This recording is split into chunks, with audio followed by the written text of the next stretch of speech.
እየተባባለ በመኖረው ሚካኤል ቃሉ ይሁን አይሁን አላውቅምና ቄንጠኛ ካህን ናቸው።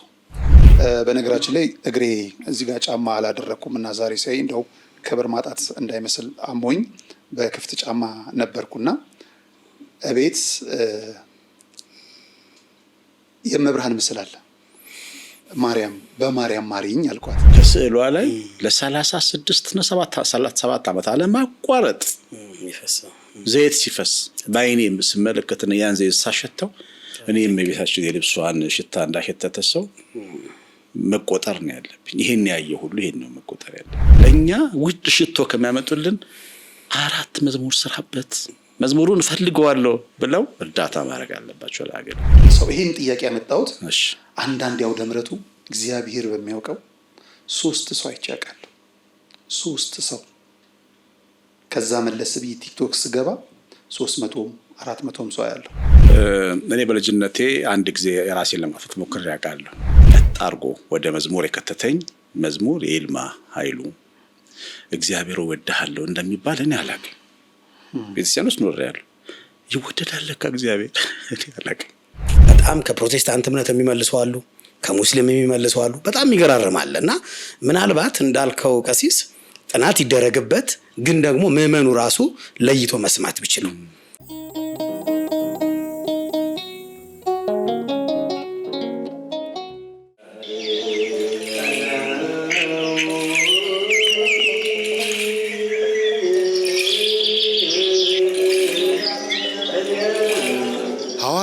ጸጋ መንፈስ ቅዱስን ከተቀበሉ በኋላ ዓለምን ዕጣ ተጣጥለው ተከፋፍለው ዞሮ ከማስተማራቸው አስቀድመው የሥራቸው መጀመሪያ ጾምን አድርገዋል። እናም ለሥራችን መጀመሪያ ለሕይወታችን ጉዞ ጾምን አስቀድመን በገዳም ያሉ አባቶቻችንን በማስታወስ በመባ በስጦታችን ምጽዋታችንን እናስከትል።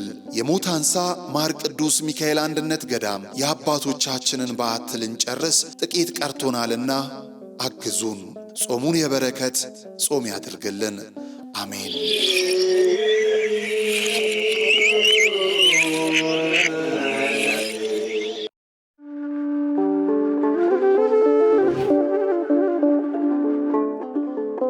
በዘመን ብዛት እርጅና ተጫጭኖት በሰው ማጣት መቅደሱ ለፈረሰው ጣጃ አቦአቡ የገብረ መንፈስ ቅዱስ ማን ነው ቀድሞ የሚደርሰው? ምድሩ ለምለም ሀገሩ የጀግና ጦርነት ፈተነው እንጂ የማያውቅ ልመና። ዛሬ ግን አዛውንቶቹ ጉልበት ከርቷቸው ወጣቶቹ ግራ ገብቷቸው የአቡዬ ቤተ መቅደስ ሊፈርስ ተቃርቧልና ስለ አቡዬ ብላችሁ የጻድቁን ቤተ መቅደስ እንገንባ።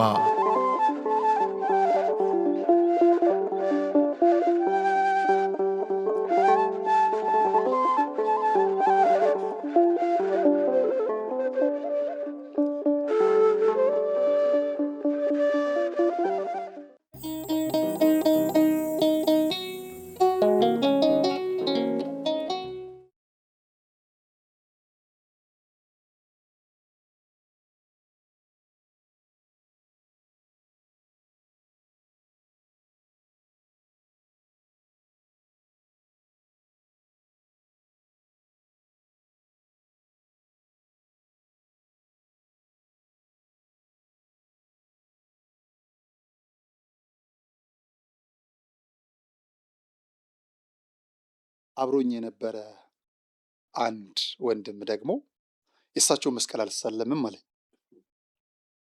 ለምንድን ነው የማትሳለመው? መስቀል ነው የተያዘው፣ መስቀል ነው። እኔ እሳለማለሁ። ኖ እሳቸውን አልተሳለምም አለ። አይ እኔ መስቀሉን በደንብ እሳለማለሁ አልኩ።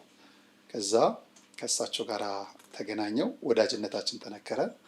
እንዴት ብለህ ተገኘ ከሚለው ዝማሬ በላይ እንዴት ብለው እኛ ጋር ተገኙ ብለን ደግሞ እንጠይቅ። እንኳን በደህና መጡ ብለህ እንኳን በደህና መጡ ነውና እንኳን ደህና መጡ ቀሲስ። እንኳን ደህና ቆያችሁኝ። ፋሽ ሚዲያ አመሰግናለሁ።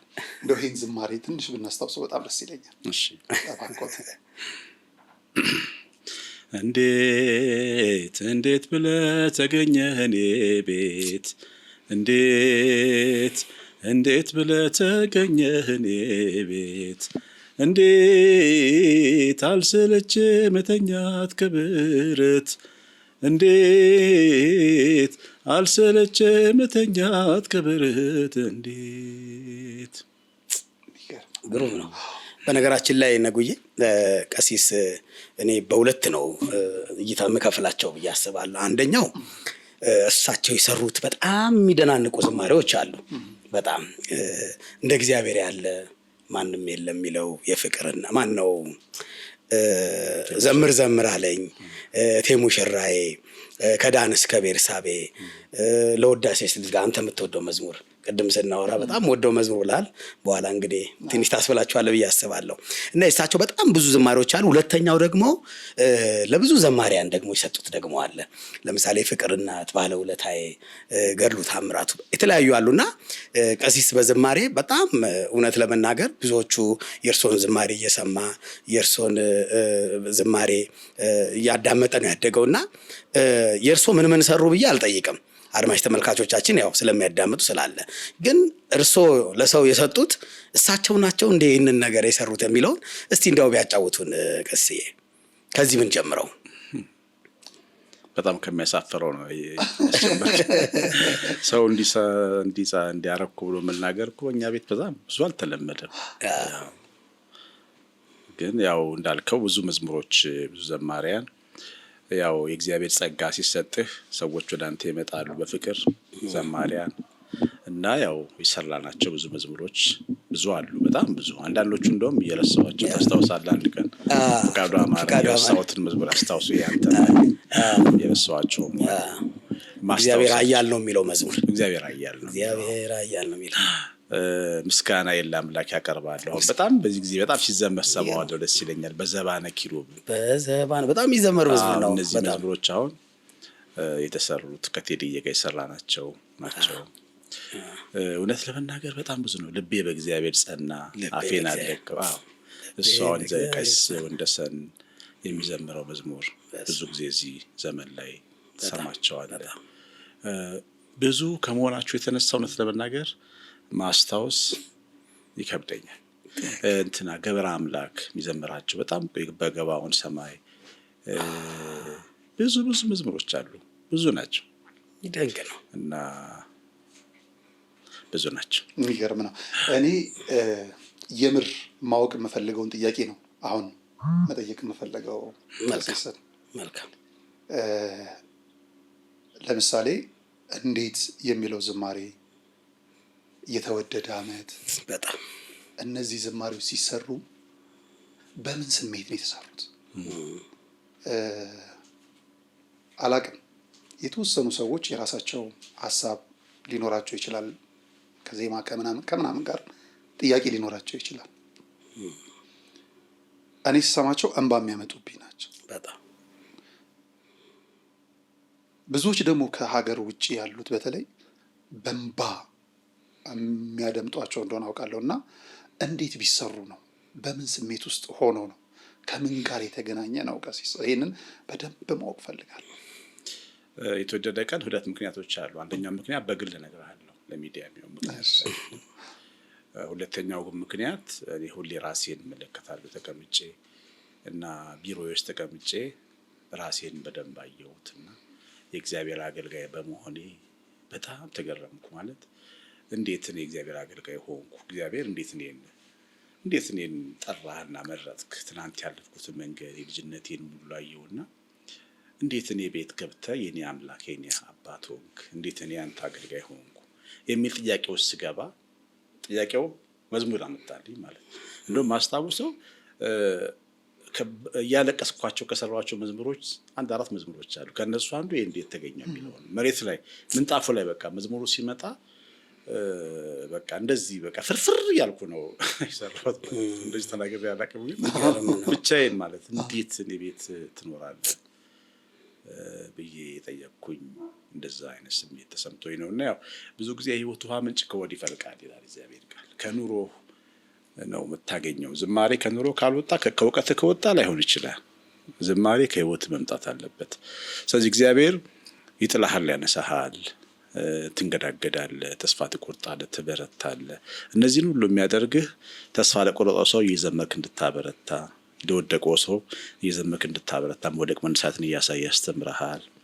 በሁሉም መንገድ ውስጥ ህይወትን ዝም ብለህ ከፍተህ ስታየው መዝሙር ነው ህይወት። ዛሬ ራሷን ከቤት እስክመጣ ድረስ መዝሙር መሆን የሚችል ብዙ ነገር ገጥሞን የመጣ ነው። አሁን ነጋሽ ተቀምጠን ኦፍ ካሜራ ሆነን የምናወራው መዝሙር ነው። እንድረሰው ወንድ የሚያስለቅስ መዝሙር፣ ልብ የሚነካ ነገር ነበር ስታነግረኝ የነበረውና ያንን ነገር መዝሙር ማድረግ ብዙ ጊዜ እኔ እንደዚህ ነኝ። ከቅርቤ ነው የምጀምረው፣ ከህይወቴ አጠገብ ነው የምጀምረው። ከሰው ከህይወት እነሳለሁ። ሰው የተናገረው ሲነካኝ፣ አሁን ነጋሽ ነገር ከይ ነገር ራሱ ሊነካኝ ይችላል። ትንሽ ቆይት በደብስ አሰላስል መዝሙር ሊሆን ይችላል። ከዚህ የተነሳ የሚዘመሩ ናቸው ዝማሬዎች። ብዙ ጊዜ እንደዚህ ነው እና በጣም ጉልበተኛ ናቸው። በጣም በሚገርም መልኩ ከእግዚአብሔር ጋር ለመገናኘት ዝማሬዎች በጣም ትልቅ መንገድ አላቸው። ለምሳሌ እኔ ሰው 2 ጊዜ ሰው እንዴት ይዞ ይሽከረከራል ብዬ አስባለሁ። በእህታችን ዘማሪት በዛወርቅ አስፋው ዓለም ላይ በነበረችበት ጊዜ ጭልጥ አድርጋ ወደ ዓለም ሰውን በትዝታ ወሰደችው፣ የራሱን የዓለም ከዛ እሷ ገብቷት ተጸጽታ ስትመለስ ራሷ ብቻ አይደለም ለአምላኳ የተመለሰችው፣ ይዛው ከሄደችው በእጥፍ ነው በዝማሬው ይዛ የመጣችው ከዓለም ነጥቃ። ምክንያቱም በነበረበት እና እንዴት መታደል ነው ብዬ አስባለሁ ሁሌ የዘማሪት በዛወርቅ አስፋው ስመለከት። አንድን ሀሳብ ልጨምርልህ። አንድ ጊዜ ረመዳን ፍቺ ቀን አጋጣሚ እኔ ወልቂጤ ሄጄ ነበር እና ስመለስ የጾሙ የበዓሉ ቀን ስመለስ 2 ሙስሊም ታዋቂ ሰዎች ናቸው እንደ ሚዲያ ላይ መኪና ስላልነበራቸው አዲስ አበባ ይዣቸው እንዲጠየቁኝ ምንም ችግር የለም አልኳቸው። እነሱ ከኋላ 2 ሆነው ተቀምጠዋል፣ እኔ ከፊት እየነዳሁ ነውና ትንሽ ቆይቼ መዝሙር መስማት እንችላለን አልኳቸው ስላቸው እንደውም ፈርተን ነው እንጂ እንድከፍትልን ፈልገን። ከዛ መዝሙር አጋጣሚ ስከፍተው የሰለሞን አቡበከር ነበር የመጣው። እሱን ከፈትኩና ሲዘምር ልጁ አንደኛው ወንዱ ግጥሙን አብሮት ይላል። ከዛ ግጥሙን አብሮት ሲያለ ሲዘምር ሰማ መዝሙር ትችላለህ እንዴ ምናምን ስለው ተከፈተ ማለት ነው ውይይትና በጣም ምን ሰማው የእናንተን መዝሙር ነው ቤታችን እና እንደውም አንደኛዋ ሴቷ ምን አለች፣ እህቴ በጣም አክራሪ ናትና ሁሌ እኛ መዝሙር ስንሰማ ትቆጣናለች። አንድ ቀን ግን ድንገት በር ፍቼ ስገባ ልጇን እያጠበች የበዛወርቅ አስፋውን ቀኑ ከረፈደ ከመሸ እያለቀሰች አለች። ልጇን እያጠበች ታደምናለች። አንቺ እኛን እየከለከልሽ ተሰማያለሽ እንዴስና ምን እንግዲህ አምላክ ጉዳይ አይደለም ምን ላድርገዋለች እንዴ። ከዛ ምንድነው እኔ የገባኝ ምን ሰራው ስራ ለካይኛ ለኛ ብቻ አይደለም ምን ሰራው ለብዙ ህዝብ ነው ምን ሰራው ለሀገር ነው ምን ሰራው መዝሙር ስንሰራ እና አሁን ይውጣና ይመስከር ቢባል ሙስሊም የተደረገለትን በመዝሙሩ ሊናገር ይችላል። ይሄ ለሚሰሙ ዘማሪያንም ጭምር ነው የምናገረው። ምን ሰራው ስራ ምን አስተምረው ትምህርት ሚዲያ ላይ ከወጣ በኋላ የት ደርሶ ምን እንደሚሰራ አይታወቅም። ይሄን ተምሬያለሁ ልንገራችሁ ብዬ ነው። በጣም የሚገርም ታሪክ ነው። ከእመብርሃን ጋር ያሉት ግንኙነት ለምንድን ነው? ሰው ስለ እመብርሃን ሲያወራ ተንፋሽ ሲያጣ ደስ ይለኛል። እሷ እኮ ለኔ ያደረገችው ብሎ ዘርዝሮ ሳይሆን መዘርዘር ሲያቅተው ደስ ይለኛል። ምክንያቱም እንትን ማለት በዚህም ደግሞ ለውዳሴሽ ልትጋ እቴ ሙሽራዬ በጣም የሚያስገርሙኝ በልጅነት ስንዘምራቸው ያደግናቸው ዘማሪዎች ከእመብርሃን ጋራ በደንብ እንድንቀርብ አድርገውናል። እርሱ እመብርሃን ምን አድርጋሉት ነው በዚህን ያህል ያመሰግኗት የገለጧት? እስቲ ከሷ ጋር ያሉትን ቅርበት ይንገሩኝ። በጣም ጥሩ። በልጅነታችን ያው እናት አባታችን የኛ ቤተሰብ ሶሻሊስት ቤተሰብ ነበርና እግዚአብሔር የለም የሚል አይነት ቤተሰብ ሆኖ በኋላ ግን ትንሽ ቆይቶ መለስ እያለ ሲመጣ ቅዱስ ሚካኤል ከየትና ማን እንደነገራቸው አላውቅም፣ የቅዱስ ሚካኤል ዝክር ቤታችን መዘከር ተጀመረ። በየወሩ ያው ዳቦ ምናምን ጸበል ይደረጋል። በልጅነቴ በቃ እሱን ማየት እና ለኔ አሁን አምላክ የሚመስለኝ እኛ ቤት ሚካኤል ባሌ ጎባል በመኖረው ሚካኤል ነው እና ሲከፋኝ ምን ሲለና እንደ ቤተክርስቲያን ሚካኤል ሄጄ ተቀምጬ እጸልያለሁ። ምን እንደምጸልይ አላውቅም፣ ምናምን አለቅሳለሁ፣ ምን እላለሁ። በኋላ አንድ ቀን ብቻ የሚካኤል ቀን የሆነ ቀን ደግሞ መድኃኔዓለም አጠገባችን ሰንበት ትምህርት ቤት በአንድ ጓደኛ ምክንያት ተነስቼ ሄድኩ። መድኃኔዓለም ደግሞ ስገባ ወደ ሰንበት ትምህርት ቤት ዓለም ገባው ማለት ነው። ሌላ ምዕራፍ ተከፈተ። መዝሙር ያለበት ከበሮ ሰምቼውም አላውቅም። ከቤት ወጥቼ አላውቅም እኔ። አሁን ይሄን ያነሳሁት ለምንድን ነው? ከዛ መድኃኔዓለም ቆየው እና መድኃኔዓለም ደግሞ ትንሽ እግዚአብሔር ቃል ተማረኩ። አቡነ ሰላማ የሚባሉ ሊቀ ጳጳስ ነበሩና እሳቸውና ልጆቻቸው አስተማሩን። ዮሐንስ ወንጌልን ያስተማሩን መጀመሪያ ሰንዴይ ስኩል ስንገባ ማለት ነው። ከዛ እዛ ትንሽ ቆይቼ ወደ ወልቂጤ ማርያም መጣሁ ማለት ነው። ወልቂጤ ማርያም እንግዲህ ከዛ ገና መንፈሳዊ አቦጊዳ ከጀመርኩ በኋላ እስከ ጉልምስናዬ በቴዎሎጂ ትምህርት በክህነት ድቁና ተቀብዬ ቄስ ሆኜ ቴዎሎጂ ተምሬ አገልጋይ ሆኜ ሰባኪ ሆኜ ብዙ ዘመኔን ያሳለፍኩት ወልቂጤ ማርያም ነው። እና ማርያም ቤተክርስቲያን እመቤታችን ቤተክርስቲያን ያደገ እንዴት ነው እመቤታችንን የምትወዳት ተብሎ አይጠየቅም። አይታችሁ ከሆነ አዲስ አበባ ልደትዬ ብሎ ይምላሉ የልደታ ልጆች። የፒያሳ ልጆች እውነት ሲናገሩ ጊዮርጊስን ብለው ነው የሚናገሩት። በነገራችን ላይ መማል ልክ አይደለም፣ መጽሐፍ ቅዱስ አይፈቅድም። ግን እንደዛ ፍቅራቸውን በዚህ ይገልጻሉ። የስላሴ ልጆች ስላሴም ብለው ሊምሉ ይችላሉ። እና ያ ምንድነው እድገታችን። አሁን እኔ እመቤታችን ቤተክርስቲያን ውስጥ በቃ ያደግኩት ብዙ ነገር ነው። እኔ አሁን እመቤታችን ያደረገችልኝ አይደለም የምልህ፣ እኔ አይቻት ነው የኖርኩት ባይኔ። ብዙ ላወራው ማልችለውን ነገር አይቼ ነው ያደግኩት። ለምን ብዙ አገልጋይ አልነበረም እኛው ነን አገልጋዮች። እኔና አንድ አባ ይሆናል ጓደኛዬ ነበር። ብዙ ሰዓታችን የምናገለግለው እኛ ነን። ሲከፋንም ሲምናለቅሶ እሷ ላይ ነው ሄደን መንበሯ ፊት ቆመን የሚያምር ስዕል አለ እዛ ቆመን እናለቅሳለን። እዛችሁ መልስ እዛችሁ ህልም ሁሉ እናያለን። ይገርማል። ሸለብ ስንል ለጥያቄያችን መልስ እዛችሁ እያየናት ነው እኛ ያደግነው እመቤታችን። እና እኔ ስለ እመቤታችን ያልኩት ነገር ራሱ ምንም አይገርመኝም። ያልኩ ሁሉ አይመስለኝም። የጻፍኩትም በለው የገጠምኩትም እና ያልኩትም ነገር ምንም ይሄ አጥንተ ስትል ነው የምትደነቀው። ሰው አጥንቶ በቃሉ የሚይዘው ነገር ያስደንቃል። ግን ካልኩት በላይ የኖርኩት ነገር ነው የሚያስገርምህ ነጋሽዬ።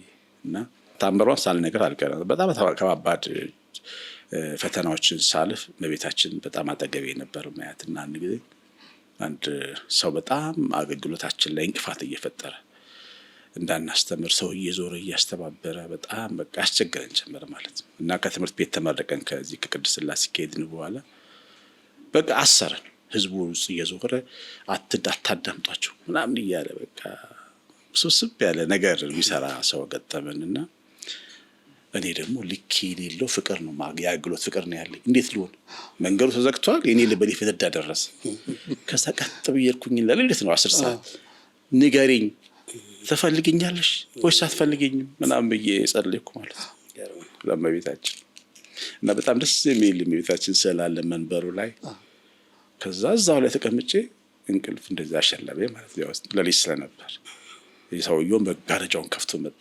ዱላ ይዞ ሊመታኝ ትልቅ በትር እና ያን የተቀመቁበትን እያየሁት ነው እንትን ማለት ከፍቶ መጣ እና ሊመታኝ ሲሰነዝር ያ በትር ቀጤማ ደረቀ ሳር ሆኖ አጠገቤ ሲወድቅ አየሁት። ድንግጥ ብዬ ስነቃ ከዛ በቃ ወዲያው እንዳየኋት የኛ በር ተከፈተ፣ የሱ በር ተዘጋ። እና እመቤታችን በጣም በብዙ ነገር ነው እኔ አይቻት ይኖርኩ ነኝ። ዝም ብዬ ነገር አልችልም። ብዙ ማልነገርም ብዙ ነገሮች አሉና ያላዩት እንዲያዋት ፈቃዱ እግዚአብሔር ፈቃዱ። በጣም ከባድ ነው። አሜን።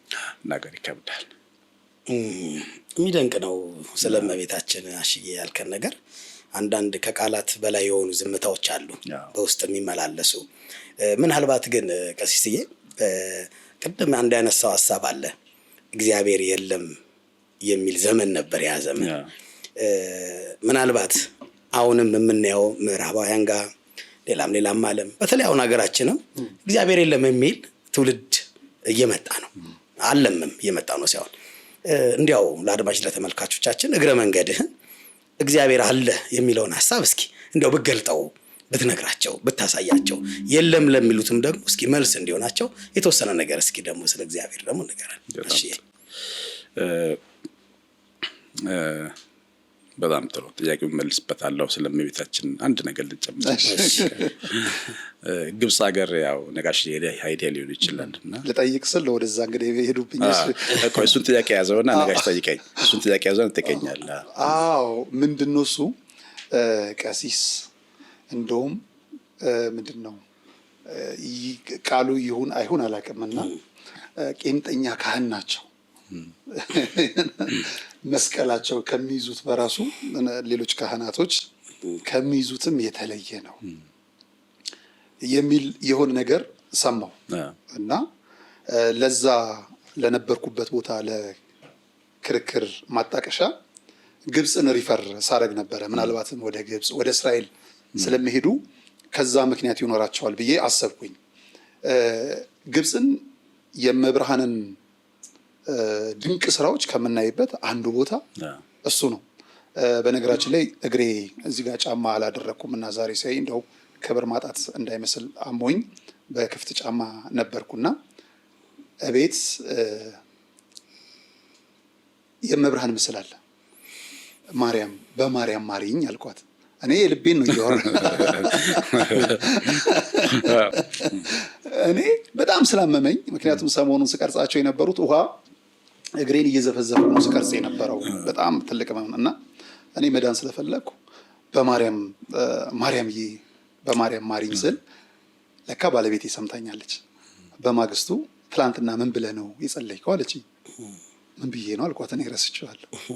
ማርያምዬ በማርያም እኮ ነው ያልከው አለችኝ። እና ለካ ይሄን ያህል ነው ለኛ ቅርብ። እንዲህ የምንጠራት እናት ደግሞ ግብፅ ለሄደ ብዙ ነገሯን አይቶም ሰምቶም ይመለሳል። እርሶ ደግሞ የመብርሃንን ድንቅ ስራ ከመናገር አልፎ ግብፅን ጎብኝተዋል፣ እስራኤልን ጎብኝተዋል። ከ4000 በላይም ስብከት ሲሰብኩ እነዚህም ቦታዎች አጣቅሰዋል ብዬ አስባለሁ። በግብፅ የተለየችው መብርሃን ምንድን ናት? ግብፅ እያልን እኛስ ጉዞ የምንወስድበት ምክንያት ምንድን ነው? ያው ነጋሽ አንተ ማይታኸዋል። ግብፅ እምነት መሬት ወርዶ ቃል ስጋ ሆኖ የምታይበት ሀገር ነው። እዛ ያሉት ኦርቶዶክሳውያን እምነታቸውን በጣም በቃ እምነታቸው ሰማይን አምጥተውታል ወደ መሬት። ምክንያቱም በቤታችን በአደባባይ ለብዙ ቀናት በአውደም በዚህ በጉልላታቸው ላይ በደብረ ምጥማቅ በተደጋጋሚ ሌሎች የሀገር መሪዎች አህዛብ ያላመኑ ሁሉ በግልጽ እስኪያው ድረስ ተገልጣ በአውደ በጉልላቷ ላይ ተገልጣ ታይታለች። አብሯቸው እግዚአብሔር አብሯቸው እንዳለ ቅዱሳን አብሯቸው እመቤታችን አብራቸው እንዳለች የሚያሳይ በጣም ድንቅ ምስክርነት የታየበት ሀገር ነው። እና እኔ በታሪክ ነው የማውቀው ያን ነገር። በኋላ ከሄድኩኝ በኋላ ግን እዛ ብዙ የሚገርሙ ነገሮች አይቻለሁ። ግብፅ ቃል ከሚገልጸው በላይ ግን በጣም የገረመኝ ግን ከስዕሏ ላይ ለ36 እና 37 ዓመት አለማቋረጥ ዘይት ሲፈስ በአይኔ ስመለከት ነው ያን ዘይት ሳሸተው እኔም የቤታችን የልብሷን ሽታ እንዳሸተተ ሰው መቆጠር ነው ያለብኝ። ይሄን ያየ ሁሉ ይሄን ነው መቆጠር ያለበት። ጠየቅኩኝ ግን ይሄ ነገር እንደው ምን ይላል ሳይንስ? ምክንያቱም እዛ ቄስ አለ እነሱ ጋር አስጎብኝና ምን አለኝ የግብፅ ታምራት ዝም ብሎ ታምር ተብሎ አይነገርም እና በአጠቃላይ በዘርፉ ያሉት ትልልቅ ሰዎች ባለሙያዎች ይጠራሉ። ለምሳሌ በስዕል ዙሪያ በቅዱስ በዚህ በዘይት ዙሪያ በተለያየ ሁኔታ በቃ በአየር ለውጥ በምናምን ዙሪያ የሚታወቁ ምሁራን ይጠሩና ይሄንን ስዕል ይሄን ታምራት ሳይንሳዊ በሆነ መንገድ መርምሩት፣ ሰው ሰራሽ ነው ወይ ከየት መጣ ተብሎ ይጠየቃል። እና ሁሉም ይሄ ታምራት ነው ብለው ሲያረጋግጡ ነው መጥቶ በአደባባይ ታምር ተደርጎ የሚቀመጠው። እና አሁን ይሄ ቅዱስ ስዕል አንዲት ሴት ቤት የነበረ ነው። ከአንዲት ምስኪን ሴት እመቤታችን ታምራት አድርጋላት ሴቶት ካንሰር ከዳነች በኋላ ከእጇ ነበር ዘይቱ የሚፈሰው። ከዛ በኋላ ሴትዮዋ እኔ ሰው ነኝ እንዴ ከኔ ዘይት ይፈሳል ብላ ስትለምን ያ ዘይት ይቆምና ቤቷ ከተሰቀለው ከእመቤታችን ስዕል ዘይት መፍሰስ ጀመረ። ያ ዘይት ነው እንግዲህ ብፁዕ አቡነ ሽኖዳ ብፁዕ ቅዱስ አቡነ ሽኖዳ በተሳተፉበት በደም መጥቶ ወደ ቤተክርስቲያን አሁን ድረስ እየተቀዳ አይነ ያያ ተቀምጠ ያየህ ነው የሚቀዳው።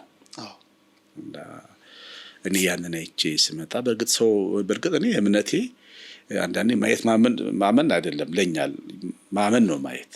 ያደኩትም ቀደም እንዳልኳችሁ በተአምሮ የጌታዬን ቸርነት የእመቤቴን ታምር ሳይ ያደኩ ሰው ነኝ። ግን እዛ ግን አይተህ ስትመጣ ግን የሚጨምርልህ ነገር አለ። ትክክል። አሁን ለምሳሌ ለማን ከሶሪያ መጥቶ ዮርዳኖስ ጋር ተጠመቅ ሲባል ምንድነው ይሄ ውሃ አገሬም እኮ ነፋርፋሉ ብሎ ነበር።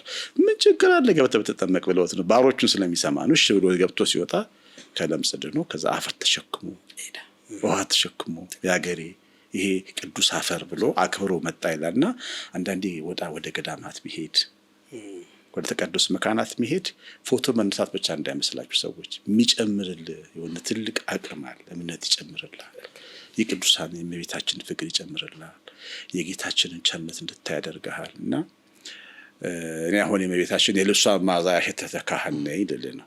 መስቀሎች በነገራችን ከገዳም የሚመጡ ናቸው። እዛ ግብጽ ሲሄድ ወደ መስቀሎች ለየት ያሉ ናቸው እና እዛ ያሉ አባቶች የሰጡኝ መስቀሎች ናቸው። የኔን መስቀል ሰጠዋቸው የኔን ያበሻውን እነሱ ደግሞ ያ መስቀል እና በጣም ነው የምወደው የገዳም አንደኛው የአባ እንጦንስ ገዳም ያው ታውቀዋለህ። አንዱ ደግሞ አባ አውሊ ገዳም የተሰጡኝ መስቀሎች ለየት ስለሚሉ ሰዎች ቄንተኛ ሊሏቸው ይችላል፣ ግን በጣም የከበሩ ትልቅ ስጦታዎች ናቸው። ስለዚህ ምላሼ ትክክል ነበር ማለት ነው። በትክክል አንተ ስለምታውቀው ነው። የሚገርም ነው ቀሲስዬ፣ በጣም ደስ የሚል ትንታኔ ነው።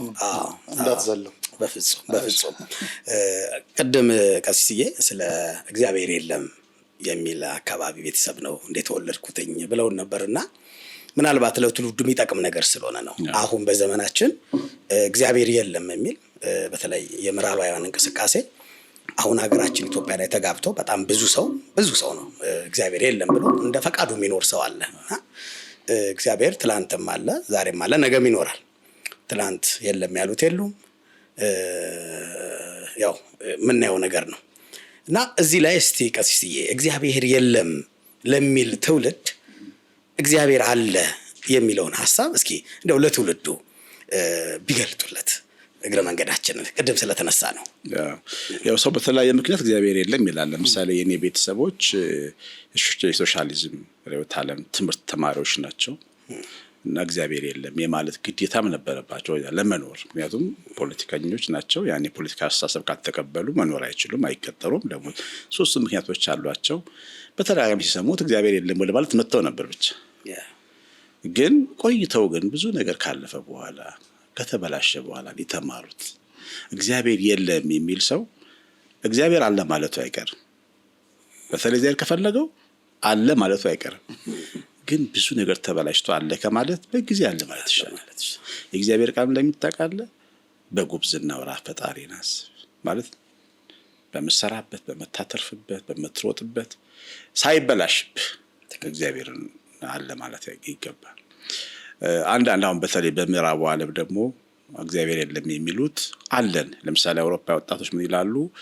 ምን ያደርግልናል እግዚአብሔር? አለን፣ ሰርተን ተምረናል፣ ሰርተን እንገባለን፣ እንጀራ አለ፣ መኖር አለ። ምንድነው የሚያስፈልገው? እግዚአብሔር የሆነ ነገር ሰጪ ብቻ አድርገው የሚያስቡ ናቸው። እግዚአብሔር ሰጪ ብቻ አይደለም፣ እግዚአብሔር ፍቅር ነው። እግዚአብሔር ትዳር ነው። ልክ አሁን ወንድ ልጅ ሚስቱን ከሚወዳት ከሚያፈቅራት በላይ ሊፈቀድ ቢገባ፣ ባል ሚስቱን ከሚወዱ በላይ ከእግዚአብሔር ጋር ከትዳር በላይ እኛና እሱ እፍ ብሎ ነው ያቆመን። እፍ ብሎ ስላቆመን እኛ ውስጥ የሱ ህልውናና ይሄ ዘረመል አለ እኛ ውስጥ። ያ ዘረመል ከእግዚአብሔር ጋር እንድንኖር ያስገድደናል። እንጀራ አይደለም እኛና እግዚአብሔርን የሚያገናኝ። አየህ፣ ማዕድ ቢሞላ ይሰለቻል። እንጀራን በልተህ ጠጥተህ ጥሩ ልብስ ለብሰህ እያንዳንዳችሁ ታውቁታላችሁ፣ ኑሮ የምትኖሩ ሰዎች ሁሉም ነገር ይሰለቻል። እና እግዚአብሔር እንጀራ ሲሰጣለም እግዚአብሔር የሆነ እና እግዚአብሔር ፍቅር ነው። እግዚአብሔር አስፈላጊ ነው። አስፈላጊ መሆኑ ግን አንድ ቀን ገብቶ ነው ነገር ተበላሽቶ ተሰብሮ ከምንማር በጊዜ መማር ነው። ከዛ ውጪ ግን እኔ እናታቸው የሚጠይቁ እኔ መመከራቸው እንዲያነሱ አያቶቻቸው እነዛ ደጋጎች የሚወዷቸው እግዚአብሔር አለ ብሎ እናቱ መጠየቅ አለበት። አንድ ልጅ ያቺ 7 ልጆቿን ያለ ምንም ስራ ሳይኖራት ያሳደገችው እናቱን እግዚአብሔር አለ ብሎ መጠየቅ አለበት። የፍልስፍናውን እውቀቱ ምናምን ትንሽ ያስቀምጥና ሰው አንዳንዴ የዋህ መሆን አለበት። ሁሌ በእውቀት አትኖርም። ህይወትን በየዋህነት መኖር አለበት። እናቴ እንዴት ኖረች፣ እንዴት አሳደገች፣ እንዴት እንጀራ በላች፣ እንዴት ተቀምጠህ ስታስበው የእኛ እናቶች እንዴት ነው የኖሩት? እንደዛ ድሃ እናቶቻችን ይሄን ሁሉ ጎረምሳ አሳድገው ድረው ኩለው እንዴት ነው ያለፉት? ስለዚህ እግዚአብሔር ስለመኖሩ ከካህኑ በላይ እማማ የበለጠ ይናገራሉ። እነሱ መጠየቅ ያስፈልጋል። እና በሕይወት ውስጥ ትልልቆቹንም የፍልስፍና መጽሐፍቶች በጣም የዋዎቹንም እናቶች ሁለቱንም ማዳመጥ ያስፈልጋል። ለዚህ ምላሽ እንደው ከስር ከፍ አድርገንና ወደ ላይ ብናሰማ ዝማሬ እንደ እግዚአብሔር ያለ ማንም የለምና፣ እንደ እግዚአብሔር ያለ ማንም የለምና፣ እልል በሉ ቁሙ ለምስጋና፣ እልል በሉ ቁሙ ለምስጋና። እውነት ነው። አዎ ባህር ተከፈለ። ይገርም ነው ያመጣው። አልሰራም ትምክህቱ ቦታውን የያዘው በጣም በሚያስገርም መጋቢ ሐዲስ ምን ይላሉ መሰሎት? በጣም ነው የምወዳቸው የምፈራቸውም። በጣም ከማላቀርባቸው አንዱ እንግዳ እሳቸው ናቸውና ወደፊት አቀርባቸው ነው። አንዳንድ የምንፈራቸውን በሩቅ እናስቀምጣለን። እግዚአብሔር የለም ማለት ይቻላል፣ መንግስት የለም ማለት ነው የማይቻለው። እግዚአብሔር የለም ማለት ይቻላል ያሉት እግዚአብሔር መሐሪ ስለሆነ ነው። ያው መንግስትም መሐሪ ነው፣ እዚህ ላይ አልመጣበትም። እና ይሄ ትውልድ በጣም ትልቅ ሸክም እግዚአብሔር የለም ብሎ ያሰበቀን። በጣም ቀሲስ እኔ ልጆቼን አንድ ትምህርት ቤት አስተምራለሁ። ያ ትምህርት ቤት በዓለማዊ ትምህርት ከሌሎች ጋር ሲወዳደር ያን ያህል ጥሩ የሚባል አይደለም እንደ ወላጅ በምናደርገው። ግን አትሊስት እግዚአብሔር የለም ተብሎ የማይሰበክበት ትምህርት ቤት ነው። እግዚአብሔር አለ ተብሎ የሚነገርበት ነው። ዓለማዊውን ቦታ አልሰጠሁትም። ከቤት ይጨቃጨቃለሁ፣ ልጆቹ ደክመዋሉ በውጤት ዘመኑ እንግሊዘኛ ነው ምናምን ይሉኛል። እኔ ግድ የለም ማንበብ መጻፍ ይቻሉ፣ ከዛ ዘመኑ ጥሩ ስለሆነ መረዳት የሚችልበትን አእምሮ ይምጡ። ግን እግዚአብሔር መኖሩን ደግሞ ይመኑ ብዬ እዛ ትምህርት ቤት አቆያቸዋለሁ። ለምን ግብረ ገቡ ከመጣ እውቀቱ ብዙ አላጓጓኝም። እውቀቱን ብሎ ደግሞ እግዚአብሔር የለም ወደሚለው እየተመጣ ስለሆነ እና ለልጆቼ የምጨነቀው ከዓለማዊ እውቀት ይልቅ መንፈሳዊ ጥንካሬያቸው እንዲበረታልኝ ነው። እግዚአብሔር ቢያግዘኝ።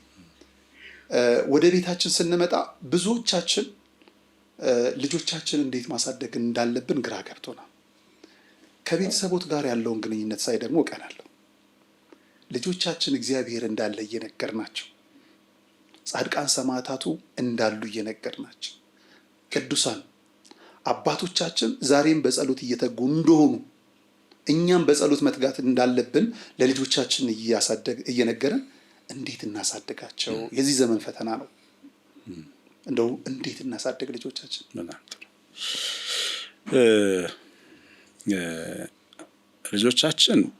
ልጆችን ለማሳደግ እኛ በመጀመሪያ ወላጅ መሆን ብቃታችን ላይ መስራት አለብን።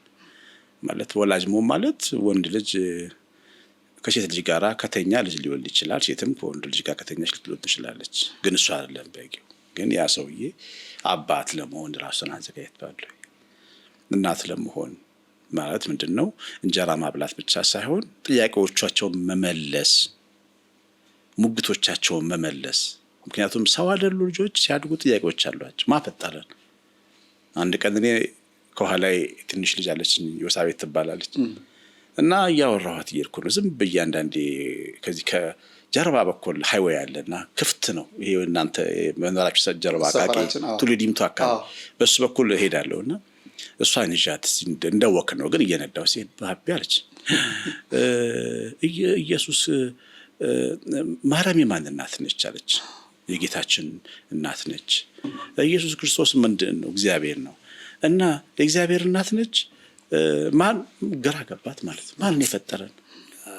ይሄ ድንግል ፈጣሪዋን ወለደች የሚለውን ሐሳብ አመጣችሁ ባይምሮ ውስጥ። ስለዚህ እኔ ለዚህ ጥያቄ አገልጋይ በመሆኔ ለሷ በሚሆን ልክ መመለስ ቻልኩ። ባችልስ ይሄ ነው ተረት ወይ ልነግራት እችላለሁ፣ ወይ ማው ምሳሌ እነግራታለሁ፣ ወይ አላቅም ብላታለሁ። ያልቃል ማለት ነው። እና ደግማ አትጠይቀኝ ማየ ካላወቅኩኝ ደግማ ካልረካች ደግማ አትጠይቀኝ። ይሄ ጥያቄ ይፈጠርና ካደጉ በኋላ ሌላ ሰው ይዟቸው ይሄዳል ማለት ነው። እና ሁሌ ለአባትነት ለእናትነት ራሳችንን ማብቃት በደንብ ነው ያለብን። ማለት መማር አለብን። ዛሬ ሚዲያዎች አሉ፣ ወንጌል ይሰበካል በሚዲያ መምህራን አሉ፣ መጽሐፍ ቅዱስ ቢያስተምሩ አሉ። ማንበብ አለብን። መጽሐፍቶች አሉ። መርካቶ ቢሄዱ፣ ቤተክርስቲያን ማህበረ ቅዱሳን ቢሄዱ ስንት ድንቅ መጽሐፍቶች አሉ። እናንብብ ቢሉ መታነጫ ወላጅ ራሱን ማዘጋጀት አለበት። እና የመጀመሪያው ነገር እሱን ነው።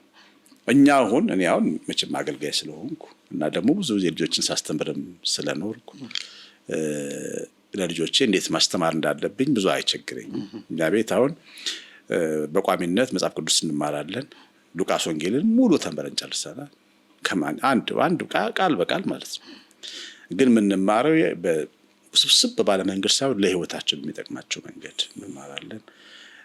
አሁን ደግሞ የዘፍጥረት መጽሐፍ ከ12ኛው ምዕራፍ ጀምሮ እስከ 50 ያሉትን እየተማርን ታሪክ ስለሆኑ ማንም ወላጅ ሊያስተምረው ይችላል። ለምሳሌ አብርሃም ሲወጣ፣ ይስሐቅ ሲታዘዝ፣ ያዕቆብ ሲፈተን፣ ከዛ ለማስተማር ልጆችን ታሪኩ በጣም በቃ ፊልም ስለሚመስል ልጆችን ለማስተማር መጠቀም አለባችሁ። ይሄን የምትሰሙ ሰዎች ልጆቻችሁን ግን ትልቅ የመጽሐፍ ቅዱስ እውቀት ሊያስፈልጋችሁ ይችላል። ግን ታሪኩን ግን አንበባችሁ እንዲህ ነው አብርሃም እንዲያደረገ እግዚአብሔርን ሰምቶ ወጣ፣ ለእግዚአብሔር ታዘዘለት እንዲያደረገ እያሉ ልጆችን በደንብ አንዳንዴ ደግሞ ከኛ በላይ እነሱ ያዩታል መጽሐፉን። ለምሳሌ አንድ ሀሳብ ከተማርን በኋላ ምን ተማራችሁ የሚል ውይይት እንከፍታለን ማለት ነው።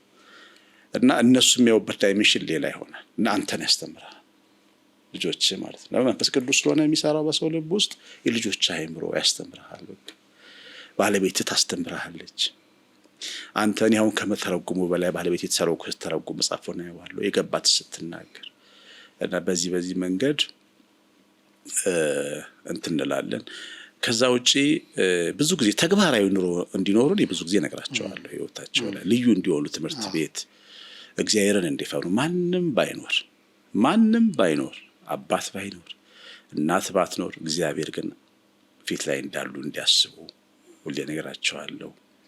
የተወደዱ መሆናቸውን እነግራቸዋለሁ። ደግሞ እግዚአብሔርን አንዳንዴ እንደዚህ እንደ ገዳይ ያለ አይደል እንደ አጼ አስበውት ማደግ የለባቸው። የሚወዳቸው እቅፍ ውስጥ ያሉ ልጆች መሆናቸውን አምነው ብዙ ጊዜ እኛ ይሄንን ስላልተማርን አይደል ካደግን በኋላ በራልኝ ብለው ክርስቶስ እንደሞተላቸው ያውቃሉ፣ በክርስቶስ እንደዳኑ ያውቃሉ እና የቅዱሳንን ፍቅር ይማራሉ። ቤተክርስቲያን ከመሄድ ቤተክርስቲያን ስንሄድ ስዕላቱን ሁሉ እያንዳንዱን አስረዳቸዋለሁ። ስዕላት በጣም ትልቅ አስተማሪዎች ናቸው ለልጆች።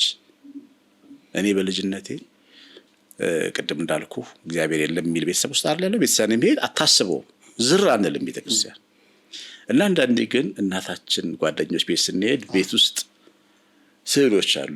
ማርያም የሚካኤል አስማስባቸው ሚካኤል ረግጦት ምናምን ማርያም ጸጉሩ እንደዚህ ሕፃኑ ልጅ እና እንደውም አንድ ጊዜ እቺ ሴት ናት ወንድ ነው አልኳት ማለት ነው። እና አይናባ ትባላለች እናቴ ጓደኛ ነው። እሱ ወንድ ነው በፍጹም አልኳት። ለምን ጸጉሯን እንደዚህ ያደረገች ጌታ ማለት ነው። እንደዚህ በቃ አያለው ምንድነው ይሄ ቅስታቸው ይሄ ምንድነው ይሄ ብርሃን ምንድነው? እንደዚህ አይምሮዬ ሰማያዊ ነገር እንዲያስብ ያግዘኛል ያስላየ እና በቤተክርስቲያን ውስጥ የሚሳሉ ቅዱሳን ስዕላት ለኛ ከትልቆቹ ለህፃናቶች ትልቅ ትምህርት ናቸው። እኛንም አናስተውልም። ያንዳንዱን እያዩ ቅዳሴ ባይገባቸው እንኳን እሱ በደንብ ጥንቅቅ አድርገው አይተው ይመጣሉ ማለት ነው። እና እሱን ተረጉምላቸዋል። ብዙ አይነት መንገድ አለን ቤታችን ውስጥ የምንማማርበት። ይሄ ትንሽ ናቸው ብዬ አልንቃቸውም።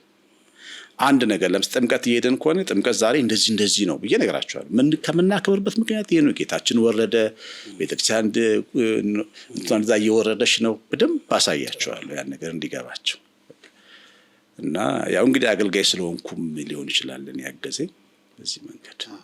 መምህር ዳን እንግዲህ ጥያቄ ወደ አንተ ለምን መሰለ ቀሲስን ጥያቄ ያከታተልኩባቸው ጥሩ ነው። በጣም ያው አስተማሪ ነው። ስልኬ ፖሊስ ጣቢያ ስለሆነ እስካሁን ስላልተሰጠኝ ነው እንጂ አሳየሁት ነበር አንድ ነገር።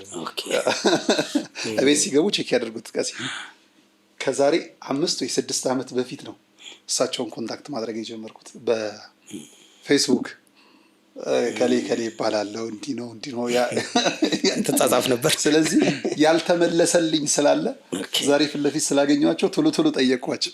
አልመለሱልኝም እስከ ዛሬ ቀሲስ ነው መልስ አልሰጠሁም። ከ6 ዓመት በፊት ደጅ እየጠና ነው። ምን ላይ ፔጅ ላይ ነው? ፌስቡክ ላይ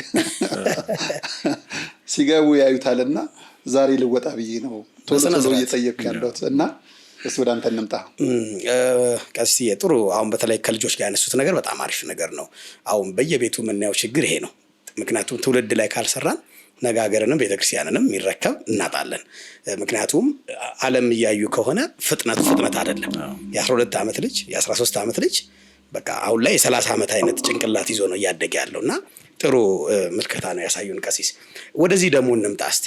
እንግዲህ አብዛኛው እኛም ጨምሮ ሁሉም እርስዎን የሚያውቁት በዝማሬ አገልግሎት ነው ለረጅም ዓመት ማለት ነው። ከሆነ ጊዜ በኋላ ደግሞ ወደ ስብከቱ ዓለም መጥተው እንዲሁ ስንጨዋወት በአንዳንድ ነገር እንዲሁ ሳይታሰብ የሰበኩ ስብከት ራሱ በጣም ብዙ ነውና እንዴት ነው ወደ ስብከቱ የመጡበት አጋጣሚ? እንዲያው አስተማሪ ታሪክ ስለሆነ እስኪ እሱም ቢነግሩን ቀሲስ። የሚገርምህ እኔ ከመዘመሬ ፊት ሰባኪ ነበርኩኝ እኮ ድሮ ሰንበት ቤት ትምህርት ቤት ቅድም እንዳልኩ አባ ማቲያስ ይባላል። አሁን ወደ ኮልፌ ሐመረ ብርሃን ኮሌጅ ያለ እዛ ውስጥ አስተማሪ ነው። በጣም ትሁት ወንድሜ ነው፣ ጓደኛዬ ነው። ግን አሁን አባ ሆኗል። አንቱ ልለው ያልቻልኩት ለዚያ ነው፣ ጓደኛዬ ስለሆነ ነው። እና እሱ ያው ዝዋይ ገዳም ተምሮ የመጣ ነው፣ አስተማሪ ነው፣ መንፈሳዊ ሰው ነው። ሁለተኛ ደግሞ እኔ ምክትል ሰባኪ ነኝ እና እየሰበኩ ሰንበት ቤት ውስጥ የሚያደግኩ ነኝ። ከዛ ቴዎሎጂ መጥቼ ብዙ ሰዓት ስብከተ ወንጌል እኮ እኔ ወደ 6 ዓመት ሰርቻለሁ። ስብከተ ወንጌል ኃላፊ ሆኜ የወር ላይ ምናምን ብዙ ነው የሰራው እና እንደውም በትንሹ 60 ምናምን ዙር ኮርስ አላስተማርኩም ብለን ኮርስ ነው ብዙ አስተምረን። በኋላ ግን መዝሙሩ ጠለፈኝ ማለት ነው። ልክ መዝሙር ስዘምር መዝሙሩ ቫይራል እየሆነ በመዝሙሩ በጣም ወደ ዓለም አደባባይ መውጣት ከጀመርኩ በኋላ ትንሽ ስብከቱ ቀነሰና ወደ መዝሙሩ መምጣት ጀመርኩና በኋላ ቆይቶ ኮቪድ አካባቢ እኔ እዚህ ሆኜ አንድ የሰንበት ተማሪያችን መሰረት የምትባል ስሟን ማንሳት ፈልጋለሁና ሻወር ቤት እየታጠበች ወድቃ አለፈች ማለት እና እዛ መሄድ አይቻልም። እዛ መሄድ አልቻልኩም። በጣም አዘንኩ። ጎበዝ ልጅ ናት፣ የስራ ሰው ናት፣ ፓርኪንግ ይሰራች፣ ቤተሰቦቿ የምታስተዳድር ጎበዝ ልጅ ነበር። ከዛ ቴሌግራም ቤተሰቦቿን ስልክ ላኩልኝ ብዬ በቴሌግራም ቮይስ ሜል ላኩላቸው። ያኔ መገናኘት ስለማይቻል ማለት የለም ኮቪድ ነው በቃ እና ቮይስ ሜል ላኩላቸው እና ከመላኬ በፊት አዳመጥኩት። እኔ አልመሰልኩኝም የተናገርኩት መልእክት እኔ አልመሰለኝም። እና ለካ በዚህ መንገድ ማስተማር ይቻላል፣ ህዝብ ማገልገል ይቻላል፣ ይሄ ሚዲያ ለምን አልሰራበትም ብዬ ማሰብ ጀመርኩ ስለተቀመጥኩ። ከዛ ወዲያው ቴሌግራም ግሩፕ ምናምን ሰው ባለሙያ ጠራው፣ አሳዩኝ። እኔ ዩቲዩብ ራሱ በመክፈት እኮ የሚቀድመኛል አይመስለኝም። አንድ ልጅ መጣ፣ ይሄ ቴሌግራሙን አየና ዩቲዩብ የሚባል ፕላትፎርም አለ ብሎ መጣ ነገረኝ። ከዛ ማስተማር ወዳለሁ። እኔ በጣም የሚገርም ማስተማር በጣም ነው የምወደው። እና ሰው ወጣት አስተማርኩ የግቢ ጉባኤ መምህራን ምናምን ሲሉ ልጆች በጣም ነው በቃናባች ታድላችሁ ነው የምልህ ወጣቶችን ስለምታስተምሩ። እና ማስተማር በጣም ነው የምወደው በቃ። እና በቃ እንግዲህ ስንት ሺህ ስብከት አለ መሰለህ። በየቀኑ እኮ ነው ትምህርት የምሰማው። እሱ እኮ ነው የሚደንቀው። በደንብ ነው የማነበው። በደንብ እያንዳንዷን ነገር ሳነብ በየመንገዱ አነባለሁ። እያማያትም ነው የማነበው ማለት ሁኔታን አነባለሁ፣ ነገርን አነባለሁ። እና አንድ ቀን መንጃ ፈቃድ ጥፋት አጠፋው እና ያዘኝ ሙስሊም ትራፊክ። ቀርበለኝ አልኩት። እሺ አለ። መንጃ ፈቃድ ሰጠሁት። አመጣ ሊቀጣው። ይቅርበለኝ እኮ ብያለሁ አልኩት። ታዲያ ምን ያገናኘዋል ከስራ ጋር አለኝ። እንዴ አንተን ግን እኔ ይቅር ሳትለኝ አላህ ይቅር ይላል አልኩት። ከዛ ሊጽፈውን ማለት ጻፍ ልቀጥያን ትችላል፣ አላህ ግን ይቀጣል አልኩት። ከዛ ሄደ ተመላለሰ ለሊና ፈተና ሰጡት። ፈተና ሆነበት። ከዛ መጣና ወረወረልኝ። ሁለተኛ እንደዚያ ይባላል። ከሊና ጋር መኖር የጀመረ ሰው ነው ምን ያህል ገዢ እንደሆነ የወንጌል ቃል እንዴት ማንንም ድንጋይ እንደሚሰብር። እኔ አሁን ይሄ ለኔ ትምህርት ርዕስ ነው። ይሄ መስቀሉ ስር ድንጋይ የተሰበረ ጌታ የተሰቀለ ቀን ትዝ ይልሃል? አለቶቹ ተሰባበሩ። ምን ማለት ነው? ይሄ ማለት እኮ የፈለገ ድንጋይ ልብ ቢኖርህ በቃ ሊሰብር ይችላል በትክክል ካገኘው ማለት ነው። እና በቃ ይሄ ትምህርት ይሆነኛል። በየሁኔታው በየመንገዱ ሰባኪ ሲያስተምር አዳምጣለሁ። አሁን እናንተ ከነገራችሁ ነገር ብዙ ነገር እማራለሁ። ያ ነገር በነገራችን ለሁሉም ሰባኪ ነው ይሄን የምነግረው። ትምህርት ርዕስ ፍለጋ ምንም የሚያስጨንቅ ነገር የለም። ማዳመጥ በደንብ እና ማየት። ግን ቀስ ብሎ መስበክ ይችላል። እርሱ አሁን ሲያወሩ ቀስ ብሎ ነው የሚያወሩት ነው። የለመድነው ደግሞ እንዲሆነ እንዲመጥ ማይኩ አንዳንዴ ከባድ ነው። ይሄ በቃ እንዲህ ምናምን ኃይለኛ ድምጽ የሌለው ሰው አይሰብክም እስኪባል ድረስ እንዲህ ረጋ ብሎ መስበክ ይችላል። አንድ አሜሪካዊ ኮሜዲያን አንድ ቀን ምን አለ? በነጮች በእነሱ ቸርች በፕሮቴስታንቱ ቸርች አሜሪካ በነጮችና በጥቁሮቻችን መካከል ያለው ልዩነት ነው የሚያሳይ። የነጮቹ አለቀስ ያሉ ናቸው። አሁን እኛ እንደምናወራው ጥቁሮች ግን ሃራራ ይላሉ። እኔ የምለው የጥቁሮቹ ኢየሱስ ቁጡ ነው እንዴ?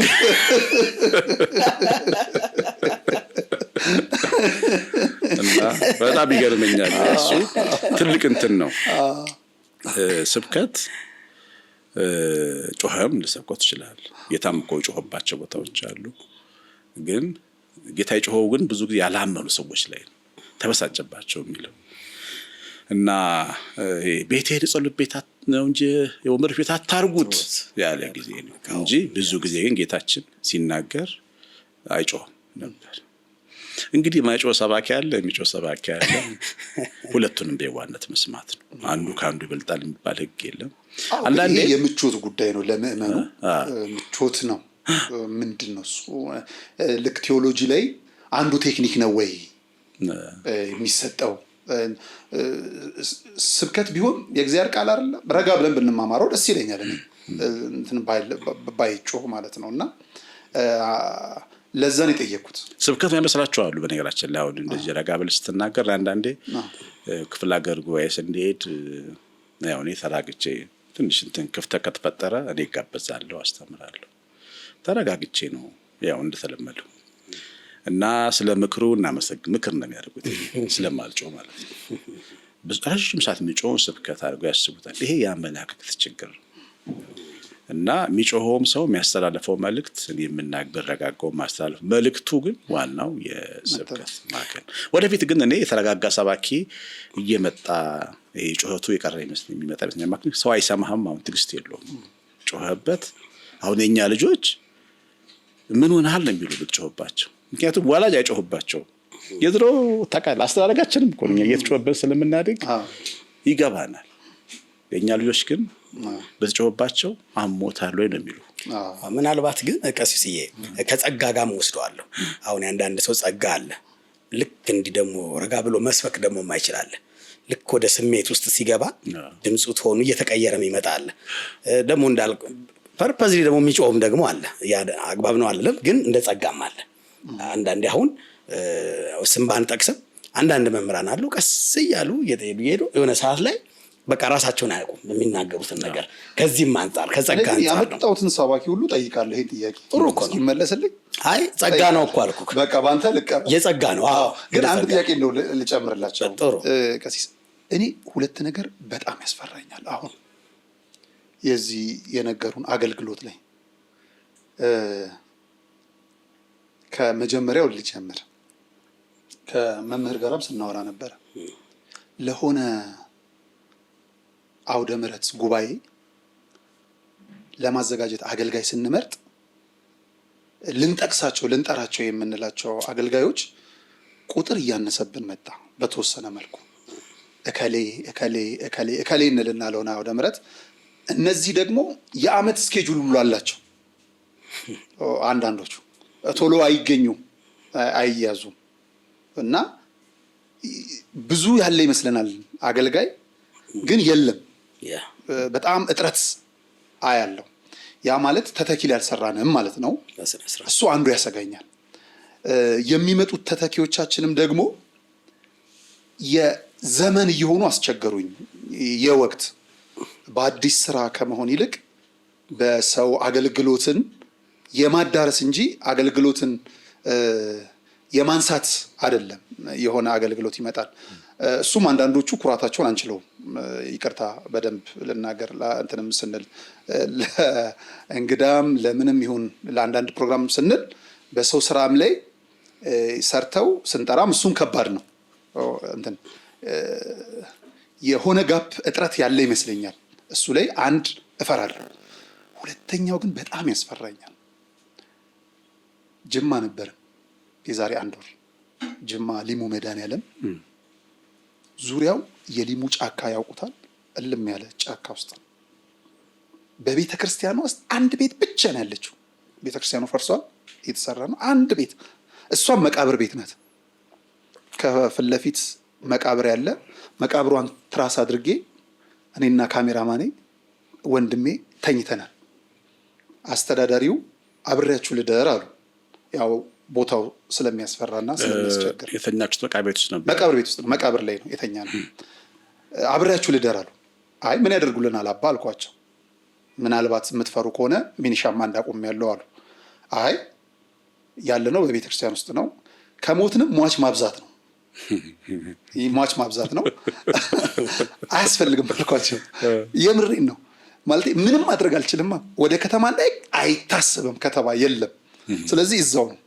እምነትም ፍርሃትም አንድ ላይ ሆኖ ጉንዳኑ ምኑም በጣም በቃ የሚገራርሙ ነበሩና ቁጭ ብዬ እንቅልፍ አልወስድ ሲል አገልጋዮችን አሰብኳቸው። የድሮዎቹ እነዚህ አገልጋዮች ቀደም ልክ እንዳልኩት ለውዳሴሽ ልትጋ እቴ ሙሽራዬ እንደ እግዚአብሔር አለ ነገር ሁሉ ለበጎ ነው። ብዙ ዝማሬዎች የነ ሊቀ መዘምራን ቴዎድሮስ እነ ዘማሪ ታዜብን እነ ዘማሪ ፋንቱን ዋቴቨር ሁሉ እነ ታዲዮስ ሁሉ ነገር ብናነሳቸው እነ ምንዳይን ምናምን አሁን በተለይ በኔ እድሜ ላይ ላለነው ዝማሬዎቻቸው ጆሮአችን ላይ ነው። አደግንናኛ ጎለመስንና ቴክኖሎጂ መጠቀም ጀመርን። ዩቲዩብን፣ ፌስቡክን፣ ቲክቶክን፣ ትዊተርን ምናምን። እናንተ ደግሞ ጎለመሳ ወይ አረጃችሁ መሰለ ወይ እየተጠጋችሁ ነውና ገለል አላችሁ በሆነ መልኩ። የዛን ዘመን አገልግሎታችሁን አሁን በምታደርጓት በሆነች ፖለቲካልም ይሁን ግላይ እንቅስቃሴ ምንም አገልግሎታችሁን አፈር ከድሜ እያበላ ያለ ትውልድ መጣ። አንተ ተብሎ የሚጠሩ አገልጋዮች ሁሉ አያለው። ያ የቀደመ አገልግሎት ጊዜያቸውን ሳናስታውስ ዋጋ የከፈሉትን የእግዚአብሔርን ቃል ለማዳረስ አገልግሎት እንዳይቋረጥ የተከፈለው ዋጋ ረስተነው አሁን ምናልባት አጥፍታችሁ ከሆነ እንኳን እሷን እየመዘዝን ምንም እንዳልተሰራ አንቱ የምንላቸውን ይገባ የነበሩ መምህራኖቻችን አንተ እያልን ስንጠራ እደነግጣለሁ። በአገልግሎት ላይ ከወቅታዊ ጉዳይ ጋራም ተነሳስቶ ከምን ለምሳሌ ሊቀ መዘምራን ቴዎድሮስ ዮሴፍን ማንሳት እንችላለን። ሰርተናል። እኛም ፕሮግራሙን የተናገሩት ነገር በቅርቡ ስህተት ባይሆንም የተናገሩበት ጊዜ ስህተት ሊሆን ይችላል ከዚህ ቀደም ግን በዛ ልክ የተወረደ ሌሎች አገልጋዮችም አሉና እደነግጣለሁ። እንደዚህ ይሄ ያስፈራኛል። ይሄ እርስ በርስ መለካካቱ እና ያ ያለፈው የእናንተ የአገልግሎት ጊዜ ምን ይመስል ነበረ? እንዴት ነበረ? መኪና ሳይኖር ፕሌን ሳይኖር አልጋ ሳይኖር እኔ አንድ ቀን የሞከርኳትን የመቃብር ቤት ማስታወስ ፈልጋለሁ። የሚገርምህ የእኛ ዘመን ድካም ነበረ፣ የአሁኑ ዘመን ሪስክ አለው። በእኛ ዘመን እንታረዳለን እንታገታለን የሚል ፍርሃት የለም። የትም ጫካ ውስጥ እንደሚመቸን ሆቴል እኔ አሁን በግሌ ብዙ ማያቸው አገልጋዮች መቃብር ቤት ውስጥ ነው ደስ የሚለን በቃ እና ደግሞ መንተኛም የነበር ነው። አሁን ሆቴል መምጣት የጀመረው እንጂ መቃብር ቤት ነው የተኛ ነው። ለምን? ሰላም ነው፣ ሀገሩ ሰላም ነው፣ ዙሪያው ሰላም ነው። አንዳንዴ ለየት ያሉ ነገሮች ሊያጋጥሙ ይችላሉ። አልፎ ለምሳሌ ጠንቋዮች ገዳይ ሊልኩብን ይችላሉ። አንድ ጊዜ አንድ ቦታ ሄደን ሰባኪው ጠንቋይ አያስፈልግም ብሎ አስተምሮ ለካ ቤተክርስቲያኑ ጀርባ ላይ ዋና አስጠንቋይ አለ ሚሊሻ ላከበት ካልገደልኩ ብሎ ህዝቡ ደወል ተደውሎ ተሰብስቦ በስንት ምህላ ነው የተረፈው ያ ሰባኪና እንደዚህ አይነት ነገሮች አልፎ ያጋጥሙን ነበር። ግን እንደውም የኛ ድካም አለው። የኛ እንደውም ያሁኑ ዘመን ትውልድ አገልጋይ ነው ሞር ዋጋ የሚከፍለው ይገርማል። የኛ ዘመን ድካም ነው ያለው፣ አድካሚ ነው። ፒስታ መንገድ ነው። የመንገዱ ርቀት ልነግር አልችልም። ከዚህ ጊምቢ ምናምን ደምቢዶሎ ስትሄድ ውልቅልቅ ብለን ነው የምንሄደው በፒስታ መንገድ። በዚህ በሎንችና በምናምን በካቻማሌ ምናምን ይባሉ መኪኖች ነው የምንሄደው። አድካሚ ነው፣ አድካሚ ነው። ግን ሰላም ነው ሀገሩ። የትም ሀገር ትሄዳለህ። እኔ የአሁንም ሀገር ላይ በጣም ትልቅ ክብር ይገባዋል ብዬ ነው የማምነው። ነጋሽ ለምን የሚታክቱ እኮ አሉ በጣም ብዙ ሰባኪዎች ጫካ ተወስደው ተጠይቀው 2-3 ቀን አድረው ተለቀው ይመጡ ቢሞትስ ለአገልግሎት በወጡበት ማለት ነው። እና ሪስክ አለው ያሁኑ። እንደውም እኔ ያሁኑን አገልጋዮች እንትን አሉ። ግን ምንድነው ለምሳሌ ትናንት የነበረውን ጥሩ ነገር አሁን ካለው ትውልድ ጋራ እየተነጋገሩ እየተወያዩ እየተሰባሰቡ አሁን ትናንት የነበረን ፕሮግራም ነበር ሐዋዝን እንኳን ደስ አለ ለማለት በነበረው ፕሮግራም የነፋንቱ ወልዴ ነበሩ፣ የድሮ አገልጋዮች ነበሩ፣ አዲሶቹ ልጆች ነበሩ። ሁሉንም አንድ ላይ ያቀፈ ፕሮግራም ነበር። አንድ መድረክ ነበረ። ትልልቆች ተነስተው ተናገሩ፣ ትንሾቹ አዳመጡ። እንደ የውይይት መድረክ መክፈት፣ ያለፍንበትን መንገድ መወያየት እንጂ አሁን የኛ ዘመን ምርጡ ነው ባይ አይደለም። በእኛም ዘመን ድካም ነበር፣ በእኛም ዘመን ጠንካራ ነገር አለ። በዚህም ዘመን በጣም የማደንቀው ጠንካራ ነገር አለ። እና በቃ ሰዓት ውስጥ አልፈው ገብተው አንድ ጊዜ ሄጄ ታጠርኩ። እዚህም እዛም እንትን ተነስታ ማለት ነው ነውጥ መሀል ቀረው እሳት። ይሄ መንግስትን ተቃውሞ ትዝ ይላችኋል? ጎማ የሚቃጠልበት ከተማው ተዘጋ ማለት ነው። እኛ መሀል ደርሰን መኪና ይዣለሁ እና አጋጣሚ ወደ ከዓለም ገና ከንትን ወጥተን ነበር ወደዚህ ከሰበታ አልፈን ልጆቹ የሚያውቁን ነበሩ። እኛን ውስጥ ለውስጥ እያደረጉ ተመልሰን አዲስ አበባ መጣ። ሰው ስለሚያውቀን በአቅም ሜዳ ለቀረ ማለት ነው። ቤተክርስቲያን እግዚአብሔር ቤተክርስቲያን መቼም ያኑርልን። በእሷ ምክንያት ነው ሰው የሚያውቅህ።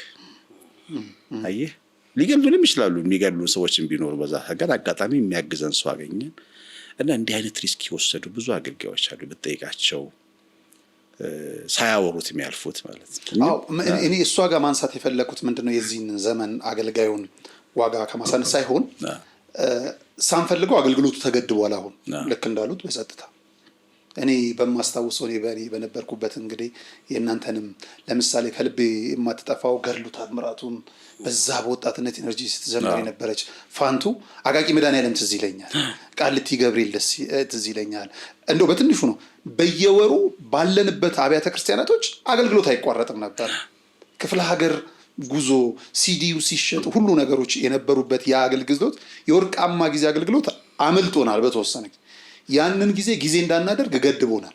እንደውም ከዛ የተረፉ አገልጋዮች ይመስሉኛል አሁንም እኮ በተወሰነ መልኩ የአገልግሎት ላይ ያሉት አዲስ ፊት ግን አላመጣንም። ለምሳሌ እንደዛ መልበት እኔና አንተን ኢንተርቪው ያደረግናት አንዲት ልጅ መልክሽ አያምርም ተብላ ከአውደ ምሕረት ተባረር ያለ ያለችን ላለን ውስጥ ለውስጥ በጣም ብዙ ይነሳል። ለምሳሌ ከሌላ ቤተ እምነት ሄደው የተመለሱ አገልጋዮቻችን እርሶ ጋር ይሄ ችግር እንደገጠመ አውቃለሁ። አውደ ምሕረት የሆነ ብሎክ የቆመ ነገር አለ አይደለም፣ ለአዲስ ሰው ደግሞ ክፍት አይደለም ተብሎ የሚነገርበት የኛ ጊዜ ስለሆነ እኔም ተጠያቂ ስለሆንኩኝ እዛው ላይ ያው ብዙ የራስ ስለማይነገር ሰውነንና ደግሞ ያለፈ ነገር ትንሽ ትዝታ አለብን መሰለኝ እንደ ሀገርም ብዙ ያለፈውን ብለን እናነሳለን።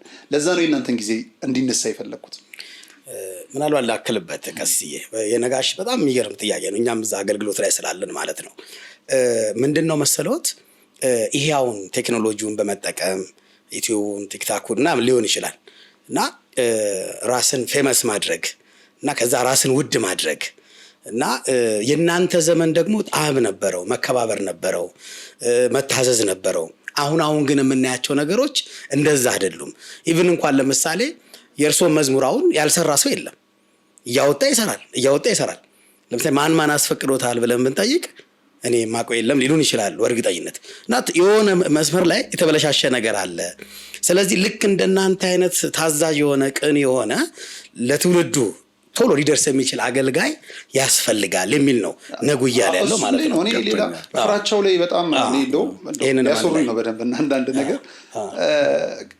ከዚህ ዘመኑ አገልግሎት ለምሳሌ የትኛው መልአክ ነው የሚወደደው ብሎ የሚያጠኑ ዘማሪዎች አሉ። ለምሳሌ የሆኑ የምናውቃቸው ግሩፕ አሉ። አሁን ለምሳሌ ባለሀብቱ ምኑም ሞቅ ያለበት ሚካኤል ወዳጅ ከሆነ ለዛ የገብርኤል ከሆነ የእመቤታችንም ምንም ከሆነ እንደውም እከሌ እኮ የእንትን ማህበር ዘማሪ ነው እስከመባል ደረጃ እየተደረሰ ነው በእውነት።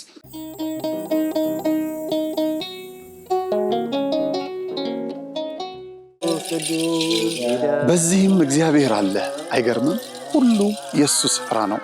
አሁን የምንገኘው በጅማ ሀገረ ስብከት ጎማ ወረዳ ሊሙ ደብረ ሰላም መድኃኔዓለም ነው። መምህር አድነው ያፈረሱት ቤተ ክርስቲያን ለአገልግሎት ቢመጡ አገልግሎቱን የሚመጥን አይደለም ህንፃ ቤተ ክርስቲያኑ። መድኃኔዓለም በዚህ አይከብርምና ለእርሱ የሚገባውን ክብር ሰጥተን ቤተ ክርስቲያኑን እናንጽና ግድ የለም የነበረውን እናፍረሳሉ። ማንን በማመን? መድኃኔዓለምን። ከዛስ የተዋህዶ ልጆችን በመተማመን በጣም ስቅቅ የሚያደርገን ቅድም እንደተባለኛ ደሳሳም ይሁን ምን በሞቀ ቤታችን እናድራለን። እናታችን አባታችን ውጭ በብርድ እያደሩ ነው። እነዚህም ቤተክርስቲያን ስቅቅ የሚያደርገን እንሰራለን ብለን አፈረስን። አባቶች በሰጡት ይዞት የነበረ የተሰራ መሬት በአይጥ በምስጥ በምናምን ፈራረሰው ወደቀ። የተሻለ እናደርጋለን ስንል ያው የአቅም ውስንነት የዚህ ያለው የኑሮ ውድነት ስላገደን አሁንም እኛ በጣም ውስጣችን ይበላል። አሁን በጣም አቅማችን በማነሱ እገዛ እንፈልጋለን። ጊዜው 1969 ነው። የሚባርከን ታቦት ያስፈልጋል ብለው በክርስትና የበረቱ የተዋህዶ ልጆች ህብረት ፈጥረው የሊሙ ሻይ ደብረ ሰላም መድኃኔዓለም ቤተ ክርስቲያንን ተከሉ። እነሆ በአገልግሎት ብዛት መሰረቱ ፈርሶ ጉልላቱ እንዲህ ወድቋል። ውሃ መሰረታዊ ነገር ነው። የአብነት ትምህርት ደግሞ ለቤተ ክርስቲያን መሰረታዊ ነገር ነው። ትክክል ነውና አሁን እነዚህ ልጆች እስካሁንም የተማሩትም አሁንም ያሉትን የሚያድሩበት የምታዩት ነው። መቃብር ቤት ነው የሚያድሩት። ያው አወራ ነው ገብታችሁ ብታዩት ምንም ጥርጥር የለውም። ይሄንን አወራ ነው። እዚያ ነው የሚማሩት። የሚያድሩበት አፈር ነው። ቢያንስ እንኳን መጠለያ አሁን ማታ ማታ እንደምታዩት በዚህ ዝናብ ይመጣል፣ ውሽንፍር ነው የሚመታቸው። ቁጭ ብለው የሚማሩበትን ትምህርት ቤት ቢሰራ እጅግ የተሻለ ነገር ነው። የተዋህዶ ልጆች በውጪም በውስጥም ያላችሁ ይህ ደብር ታላቅ የበረከት ስፍራ ነው። እመኑኝ፣ የሰራችሁት ይባረካል፣ የጠየቃችሁት ይመለሳል። የቦታው ተአምር በሰው ልጆች እጅ ሥራ አጥር የለውም። ባለቤቱ ግን በተፈጥሮ ጫካ ዙሪያውን አጥሮ ቤቱን ይጠብቃል። ቤቱ ደግሞ ፈርሶ የኛን በረከት ይጠባበቃል። የለመነው እንዲመለስ የጠፋብን እንዲገኝ የመድኃኔዓለምን ለመድኃኔዓለም እንስጥ።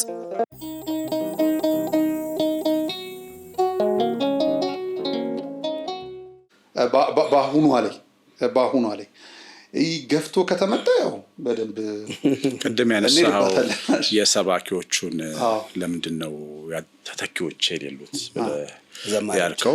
ዘማሪዎች ብቻ ሳይሆን ሰባኪዎችም ላይ ምን ያለው መሰለ፣ በጣም ብዙ ጠንካራ ሰባኪዎች አሉ፣ ግን ያሉት ክፍለ ሀገር ነው። እኔ እንደውም አዲስ አበባ አካባቢ ያሉ የስራ ኃላፊዎች ቢያስቡት ቢያዳምጡት የሚለው ምንድን ነው፣ ትልልቅ አገልጋዮች መምጣት ያለባቸው አዲስ አበባ ነው። አዲስ አበባ ሲመጡ የሀገር ይሆናሉ። አሁን ክፍለ ሀገር ስትሄድ ድንቅ ሰባኪ አንድ ቀን አንዱ የአብነት መምህር ነው፣ ስብከቱ ልነግርህ አልችልም። በቃ ግን የሆነ አንድ ቦታ ላይ ተቀጥሮ ቁጭ ብሏል። ክፍለ ሀገር ምንም መንገዱን አያውቀውም እዚህ ሀገር ለመምጣት። ይሄ ሰውዬ ቢመጣ እነ መምህር እሸቱ ቀጥሎ ሁለተኛ ሰባኪ መሆን የሚችል እውቀት ያለው ሰው፣ ንግግሩ፣ አንደበቱ 1-3-4 ሰዎች አይቻሉ እንዲህ አይነት መምህራን። ግን ያሉት የት ነው? ክፍለ ሀገር የሆነ ቤተክርስቲያን ስብከት ወንጌል ምክትል ስብከት ወንጌል ኃላፊ ሆነው ሁሉ ነው ያሉት። ግን በህይወታቸው በቃ የሆነ በር የሚከፍትላቸው ሰው ያስፈልጋል። ጳውሎስ በርናባስ ነው በር የከፈተለት። እንደመጣ እኮ አልተቀበሉትም፣ ምክንያቱም ፈርተውታል። አካታሪ አይሁዳዊ ስለነበር ምንም አላመኑትም። ሰላይ ነው የመሰላቸው። በርናባስ ነው ገፍቶ መጥቶ አምጥቶ ይቀላቀለው ማለት ነው ከሐዋርያት ጋር ራሱና እንደዚህ እንደ በርናባስ እንዲያን ጸጋ ያላቸው ሰዎች መስራት አለባቸው። እኔ በግሌ አሁን እሱን ነገር ያው እዚህ ሚዲያ ላይ አልናገርም፣ ግን ያሰብኳቸው ሰዎች ጠንካራ ሰባኪዎች መሆን የሚችሉ አዲስ አበባ ቢመጡ ማለት ነው። ይሄ አንዱ ነገር ነው። ይሄ ቦታው ላይ አለመታየታቸው ደግሞ አየህ፣ መጋቢው አዲስ አበባ ናት። አውደ ምሕረትን የምትመግበው አዲስ አበባ ናት። ሁሉ ከአዲስ አበባ ነው። ጎንደርም ከአዲስ አበባ ይጠራል፣ ሐረርም ከአዲስ አበባ ይጠራል። ስለዚህ ትልልቆቹ ማዕከላዊ ቦታ መምጣት አለባቸው። ምርጦቹ አዲስ አበባ መምጣት አለባቸው። ይሄ አንደኛው ነገር ነው መታሰብ ያለበት። በተለይ ቤተክርስቲያንን ህዝቧን የሚወዱ መሪዎች ይህን ማሰብ አለባቸው። በጣም አንደኛው ይሄ ነው። ከዛ ውጪ ዘማሪያንም ምንድን ነው ልምድን ማካፈል። ለምሳሌ መልኬ አያምርም ተብላ ሰምቼዋለሁ። እሱን ነገር ሊሆን ይችላል። ከዚህም በላይ ከፋ ነገር ሴቶችን አስገድደው የሚደፍሩ ሰዎች ሊኖሩ ይችላሉ። ይሄ በዚህ ልክ ሰዎች ጥቃት ሊደርስባቸው ይችላል። ጠንካራ መሆን ያስፈልጋል። መስቀልን የሚሸከም ሰው በህይወት ውስጥ አላማ ይዞ የመጣ ሰው አላማ ነው። ትሞትለታለህ ለዓላማ እና ይሄ በተለይ አገልጋይነት ያውን ዘማሪነትን ሳስበው አፈር በልተህ ነው እኮ ዘማሪ የምትሆነው። 15 መዝሙር ሰርቻለሁ እኔ 15 መዝሙር ሰራው ማለት ቀላል ነው አይደል? አፈር ግጫታለሁ ግን በህይወቴ ያችን አፈር ለመጋጥ ተዘጋጅተህ መምጣት አለብህ። በቃ ሊርብ ይችላል፣ ልትወገር ትችላለህ። ከስፍራ ሰው ራእይ ላይ ሊረማመድብ ይችላል። ልትከበር ልለጠፍልህ ደግሞ ቀይ ምንጣፍ ይችላል። ሁለቱንም ተሸክመህ የኛው ምንጣፉንም በአግባቡ ተሸክመህ በትትና ነቀፌታውንም ተሸክመህ ለመኖር ተዘጋጅቶ መምጣት አለበት አንድ አገልጋይ። እና ይሄ ሶሻል ሚዲያው በአንድ ጊዜ ፌመስ ስለሚያደርግ አየህ፣ በአንዴ ፌመስ በድሮ ሰርታ ነው ፌመስ የምትሆነው መሰለኝ። አሁን ይብን ነጋዴ ራሱ ድሮ ነግዶ ነው ሀብታም የሚሆነው። ኤግዛክትሊ ትክክል። አሁን የሆነ በአቋራጭ ሀብታም ታያለህ አይደል? የሆነ በአቋራጭ አገልጋይ የሚሆን ሰው አሁን አለ ሚዲያ ስለለበት። ግን ጸንቶ ትውልዱ የተተከለ ስራ ይዞ መምጣት የሚፈልግ አገልጋይ አሁንም ጠንካራ ትግል እንዳለበት አሁን መምጣት አለበት። እነሱን ደግሞ እኛ ማገዝ አለብን። የኛም ችግር ነው ብዬ ነው ማምነው። ለምሳሌ አዲስ ዘማሪ መዝሙር ስራልኝ ሲለኝ እኔ በቅንነት መዝሙር ለሱ መስራት ተጨንቄ መስራት አለብኝ። አየህ፣ ገንዘብ ያላችሁ ሰዎች ስቱዲዮ ከፈላችሁ መስራት አለበት፣ መደጋገፍ አለብን። አንድ ዘማሪ ሲመጣ ዝም ብሎ ብቻውን አያድግም።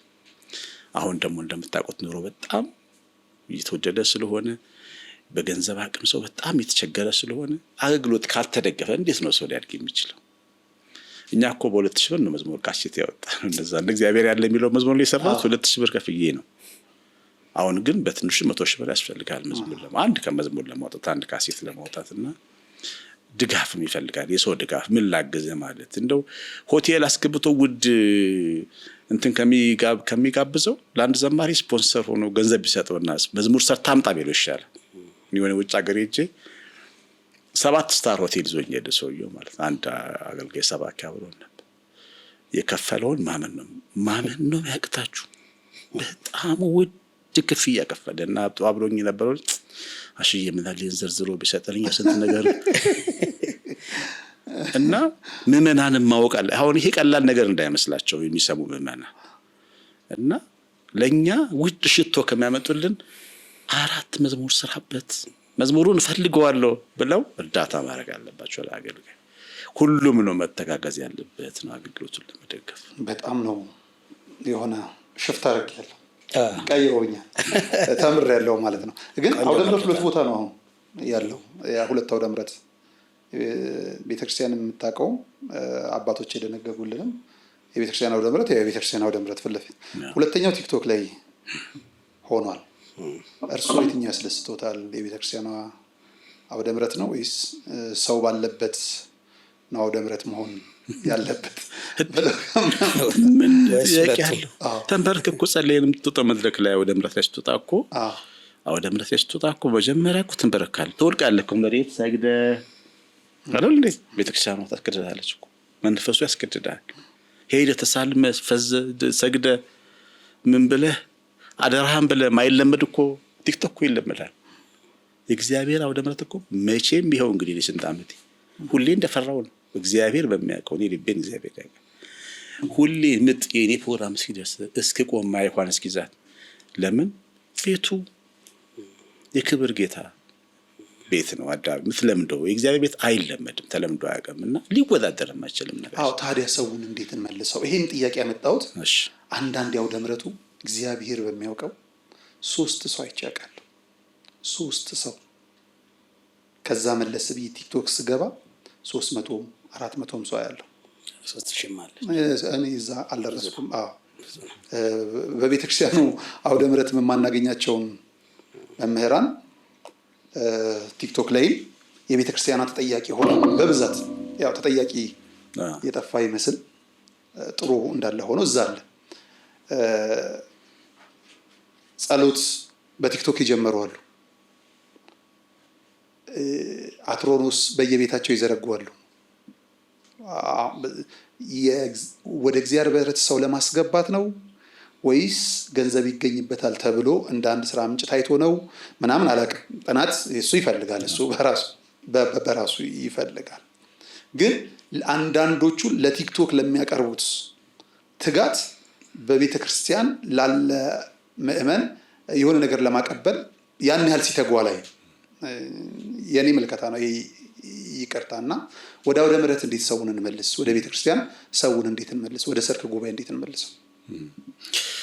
የአውደ ምሕረት አገልግሎት ላይ ጥያቄ ማንሳት በጣም ትክክለኛ ጥያቄ ነው። ትክክለኛ ወሳኝ ጥያቄ የጠየቀኝ ነጋሽ። የአውደ ምሕረት አገልግሎት ወደ ቦታው እንዲመለስ ብዙ አካላት በጋራ መስራት ያስፈልጋል። አንደኛ የቤተክርስቲያን አስተዳደር ቢሮክራሲ፣ አንዳንድ የስብከተ ወንጌል ላይ የተጋረደ ቢሮክራሲ አንዱ ጠላት ነው። በአስተዳድሩ በምናምኑ ለምሳሌ ብቃት ያላቸው ሰዎች አይደለም የሚመድበው። እኔ አንድ ጊዜ አንድ ቤተክርስቲያን ልጆቼን ይዤ ሄጄ ቅዳሴ መሀል ትልቋ ልጄ ታዳምጣለች ትምህርትና ቅዳሴ መሀል እያስተማረ የሚናገረው እኮ አማርኛ ነው፣ አልገባትም። ባቢ ምንድን ነው የሚለው አለች። ሰባኪው እያስተማረው። ከዛ ጳጳስ አዲስ አበባ ጳጳስ ነበሩና ከወጥቼ ደወልኩላቸው። አባታችን ልጄ ዛሬ እንደዚህ ቦታ ወስጃት እየሰበከ አማርኛው ምንድን ነው አለችኝ። ስለዚህ ቢያንስ ሰው የሚሰማው ሰባኪ ቢኖር አውደ ምሕረት ላይ እና የአውደ ምሕረቱ ራሱ አያያዙ አንዳንዴ አሳምረህ ስትጠራው ይሰበሰባል ነው። ባለፈው ምሳሌውን የምትሄድ እንትና መድኃኔዓለም አጋቂ መድኃኔዓለም ተመልከት፣ መንበረ ሕይወት ጉባኤው ሁኔታው እንዴት እንደሚያምር የሚደንቅ ነው። በጣም ሩቅ ቦታ ነው፣ ተራራ ላይ ነው፣ ሲጨልም ጨለማ ነው፣ መንገድ መብራት ራሱ የለውም። ህዝቡ ግን ግጥም ብሎ እስከ 3 ሰዓት ይቀመጣል። ለምን ብትል ተዘጋጅተው መምህር ምን አለ ምስጋና ይገባቸዋል። እንትና እዚህ ምንድን ነው ጃቴ ኪዳነ ምሕረት እዚህ ደግሞ እንትን ያለችው ዓለም ባንክ ኪዳነ ምሕረት ባንክ። አሁን እነዚህ ስብከተ ወንጌሎች አሉ በጣም ጠንካራ አለቆች። ለምሳሌ በየጊዜው ትምህርት እንትን እያሉ ሰባኪ አሁን እዚህ እንትን የነበሩ ሰባኪ ነበሩ። አሁን እዚህ ስፓኖስ መጥተዋል። ሳሚት ጊዮርጊስ ጨግጨግ ከሚያደርጉ በቃ ሰባኪ ጠዋት ማታ ሳቸሮች የሚጠሩት አለቃ ናቸው። ጠዋትና ማታ ከዛ ጉባኤው ቆሞ ዘምረው ሰው ግጥም ይላል ማለት። አውደ ምሕረትን ካዘጋጀኸው አዘጋጀው እና የአውደ ምሕረቱ ዝግጅት ማነስ ነው እንጂ ህዝባችን እኮ ቤተክርስቲያን ይሰበሰባል። አሁን ምሳሌ ያየ ነው። እና የቲክቶኩ ራሱ ፕላትፎርሙ እንደምታውቁት ለእናንተ አላስረዳችሁም። ሰው በየቤቱ ቁጭ ብሎ ስራ እየሰራ ሊያዩ ይችላል። እሱንም ደግሞ ልንጠቀምበት ይገባል ብዬ አምናለሁ። ማለት ቤተክርስቲያን ይኸውልህ ከፖለቲካ አይጠቅመኝም ብለን ከራቅን፣ ሚዲያው አይጠቅመኝም ብለን ከራቅን እየከሰብን የምንመጣው መሄድ አለብን። ወደ ሶሻል ሚዲያውን ተዘጋጅተንበት ብቸኛ ቤት ሳናረገው ሁለተኛ አድርገ ነው እንደተባለው ከአውደ ምሕረቱ ከምንሰጠው ትኩረት ሁለተኛ አድርገ ነው። ሚዲያው ላይ ግን እኔ ትልልቅ መምህራን መምጣት አለባቸው። ግን እሱ ላይ አይደለም የእኔ ጥያቄ። መምህር እንደው ይሄድኩለት ትክክል እኮ ነው መምህር። ግን ሰው መዳን የፈለገ ሐኪም ቤት ይሄዳል አይደል? በስልክ የሚታከም የለም። የሆነ ነገር ካልሆነ አካላዊ ይፈልጋል። ለምሳሌ በአንድ አውደ ምሕረት መምህር ሰብኮ ልቡ ቢረካ እግዚአብሔርን ነው የሚያመሰግነው። ባይመለስለትም ሌላ መምህር እዛው ያገኛል። ቲክቶክ ላይ ግን ጥሩ ሆኖ ሳለ በጣም የምናከብራቸው መምህራኑ ሳይቀር አንተ እየተባሉብን ነው። የሚመለከተውም የማይመለከተውም ነው የሚመጣው። አቢዩዝ ይደረጋል። ብዙ ነገሮች ተቆርጠው ለቤተ ክርስቲያኑ አስተምሮ ላልሆኑ ነገሮች ይወጣሉ። እንዴት መግለጽ ስላቃተኝ ነው፣ ስለፈለኩ። ሁለተኛ አንድ አገልጋይ እኮ ዘማሪ የሚሆን ሰባኪ አውደ ምሕረት ላይ ቆሞ ቀሚሱን ለብሶ ሲያስተምርና አውደ ምሕረቱ ከተበተነ በኋላ ቀሚሱን አውልቆ ሲወጣ ያለው ግርማ ሞገስ አንድ አይደለም። እኔ አንዳንዴ እንደው ቀሚሱን ለብሰው ለምን ህይወት አላደረጉትም? ለምን አልኖሩትም? ግርማ ሞገሱ አብሮ ስላለ። ወደ ቲክቶክ ሲመጣ ህዝብ ለማዳን ቢሆንም በተጠና መንገድ መሆን አለበት። በተጠና እንጂ ያበላል እታወቃለሁ በሚል ከመጣ ብዙ አላዋቂዎች መጥተው ያንቦጫርቁብናል። ብዙ ሁለተኛ ማህሌቱም ወደ ቲክቶክ ከሄደ ቅዳሴውን በቲክቶክ ከሆነ የሚያዩ ከሆነ በፌስቡክ ከሆነ ሄዶ በአካል የሚድን ሰው እያጣን ነው። አሁን ለመዳን እኮ ነው ቤተክርስቲያን አይደል የምንማረው። ስራ ለመስራት መተን እኮ እንፈርማለን ሁሉን። ይሄ እኮ የቅርብ ጊዜ ትዝታችን አቢዩዝ የሆነ ነው። ይሄንን ትክክል ነው ብለን ባንፈቅድ ኑሮ ቤተክርስቲያን ባዶ አትሆንብንም። ይመጣ ነበር መዳን የፈለገ ይመጣል፣ ግድ የለም እና ግድ የለም የሚለው በኋላ እኔ ብዙ ነገር እየቆየ ሲመጣ ሌላ ችግር እንዳያመጣብን ብዬ ስለመፈራ ነው። እና በአካል ሄዶ ተገኝቶ እምነት ለመቀባት መሄድ መቻል አለበት። በእምነት ላይ ድን ይችላል። ጸበል ላይ ጠጣ ነው፣ እጣኑ አይጨሰውም። ሁሉ ያልቻሉት ባህር ማዶ ያሉት በሌላ ችግር የሆነው ኢትስ ኦኬ ጥሩ፣ ምንም እኮ ችግር የለው። ምንድነው በዋናነት ላመጣ የፈለግኩት ቤተክርስቲያን ለማህሌት ደወል በደወለችበት ሰዓት ሶሻል ሚዲያ ላይ ይዘውታል። ቤተክርስቲያን ያለ ሄዱ መምህራን ትልቁ ችግር እሱ ነው። በሌላው ጊዜ እኮ ይሰበክ ተረድተውኛል። እነሱ ቤተክርስቲያን መገኘት ነበረባቸው። በዛ ሰዓት ሶሻል ሚዲያ ላይ የሆኑት አባቶች ወይም የቤተክርስቲያን ሊቃውንት እነን የሚሉት የቤተክርስቲያን ሰዓታት ላይ መቆም ነበረባቸው። ኪዳኑን ማድረስ ነበረባቸው። ሰዓታቱ ላይ የሉም። እዛ ግን የቤተክርስቲያኗ ተጠያቂ ሆነው ሶሻል ሚዲያ ላይ ናቸው። ህዝቡን ይዘውታል። ኔትወርኩን አቋርጠውታል። እሱ ነው እንጂ ከዛ ውጪ በሆነው በትርፉ ሰዓት ቢሰበክ ምንም ቢል እኔ በጣም ደስተኛ ነኝ። ወደ ቤተክርስቲያን እንዳይሄድ የሚችለውን ሰው በሰዓቱ ስለያዙት ነው። አይቆርቡም። ጥናት ተደርጎበት መታረም። አንዳንድ ጊዜ ይሄ የሰዓት አጠቃቀማችን ለምሳሌ አሜሪካውያን ሲነጋ ለኛ ይመሻል፣ አውስትራሊያ ሲነጋ ለኛ ይመሻል። በእኛ ሰዓታት በሚቆምበት ሰዓት ከአውስትራሊያ አንዱ ሰባኪ ለሱ ቀን ሆኖ ይመጣል። ብዙ ጥናት ይፈልጋል። ግን እንደተባለው ይሄ በጣም አሁን ነጋሽ ያነሳው ሀሳብ ለቤተክርስቲያን ጥቅም አስበ ነው በደንብ ራሳችንን አይተንበት አጣጥመን መሄድ እንዳለብን ምንም ጥያቄ የለው። በጣም ዘመንን እየዋጀን ሁሌ ዘመኑን ዋጁ ይላል። ዘመንን እየዋጀን ግን ቤተክርስቲያናችንን በቃ ህያውነቷን በትውልድ ውስጥ ማስቀጠል ያስፈልጋል። እኔ የሚገርም በጣም ተቃዋሚ ነበር ከቲክቶክ በጣም እንደውም በጣም በቃ ልክ አይደለም ብዬ ብዙ ነበር ማስበውና አንድ ልጅ ቀን አንድ ከአሜሪካ ነገር ደወለልኝ አንድ መምህርና አሽዬ ያለኝ ወጣቶችን ሰብስቤ ጓደኛዬ ስለሆነ ነው አሽዬ ያለኝ ወጣቶችን ሰብስቤ እንዴት ላስተምራችሁ ስላቸው ቲክቶክ ላይ እንትን በልና እዛ ላይ ናለን አሉኝ አለ። የ15 ሰከንድ ትምህርት ላስተምርልን ወንጌል ሰብክልን ተዘጋጅተሃል አለኝ ደውሎልኝ ማለት የ15 ሰከንድ ወይም ደግሞ የ30 ሰከንድ ትምህርት ማዘጋጀት ምንድነው ማሰብ ጀመርኩ። ወደዛ ለመምጣት ነጋሽዬ እንዴት እንደከባድ እንደነበር ቲክቶክ ላይ ለመምጣት እና እዛም ጋር መጥቶ ስኬታማ የሆኑ ሰዎች ይገርሙኛል። እነዚህን ሰዎች ምን መሰለ እነዚህን ሰዎች መልክ ማስያዝ በተለይኛ መምህራን የምንባለው ቤተክርስቲያን ውስጥ ቦታ ያለን ሰዎች በፍጹም እነዚህ በፍቅር መያዝ ያስፈልጋል። በፍቅር ይዞ መልክ ማስያዝ እንዴት እንደሚሰራው አቅጣጫ መስጠት ቤተክርስቲያን ትጠቀማለች። በብዙ አቅጣጫ ቤተክርስቲያን የሚያሰሩት እነሱ አይደል አሁን በየቦታውና ተሰባስበን ከሰራን በጣም እንቀይራለን። ከዚህ ምናልባት እቺን ልበልና ወደ ጥያቄ ልሂድ። እኔ ደግሞ በጎ ጎኑንም አየዋለሁ። ለምሳሌ አሁን ዕቅበተ እምነት ላይ የሚሰሩ አሉ። በጣም ጎበዝ እውነት ለመናገር በጣም ከፕሮቴስታንት እምነት የሚመልሱ አሉ፣ ከሙስሊም የሚመልሱ አሉ። በጣም ይገራርማል። እና ምናልባት እንዳልከው ቀሲስ ጥናት ይደረግበት፣ ግን ደግሞ ምዕመኑ ራሱ ለይቶ መስማት ቢችል ማን ነው ትክክለኛ ወንጌል የሚናገረው?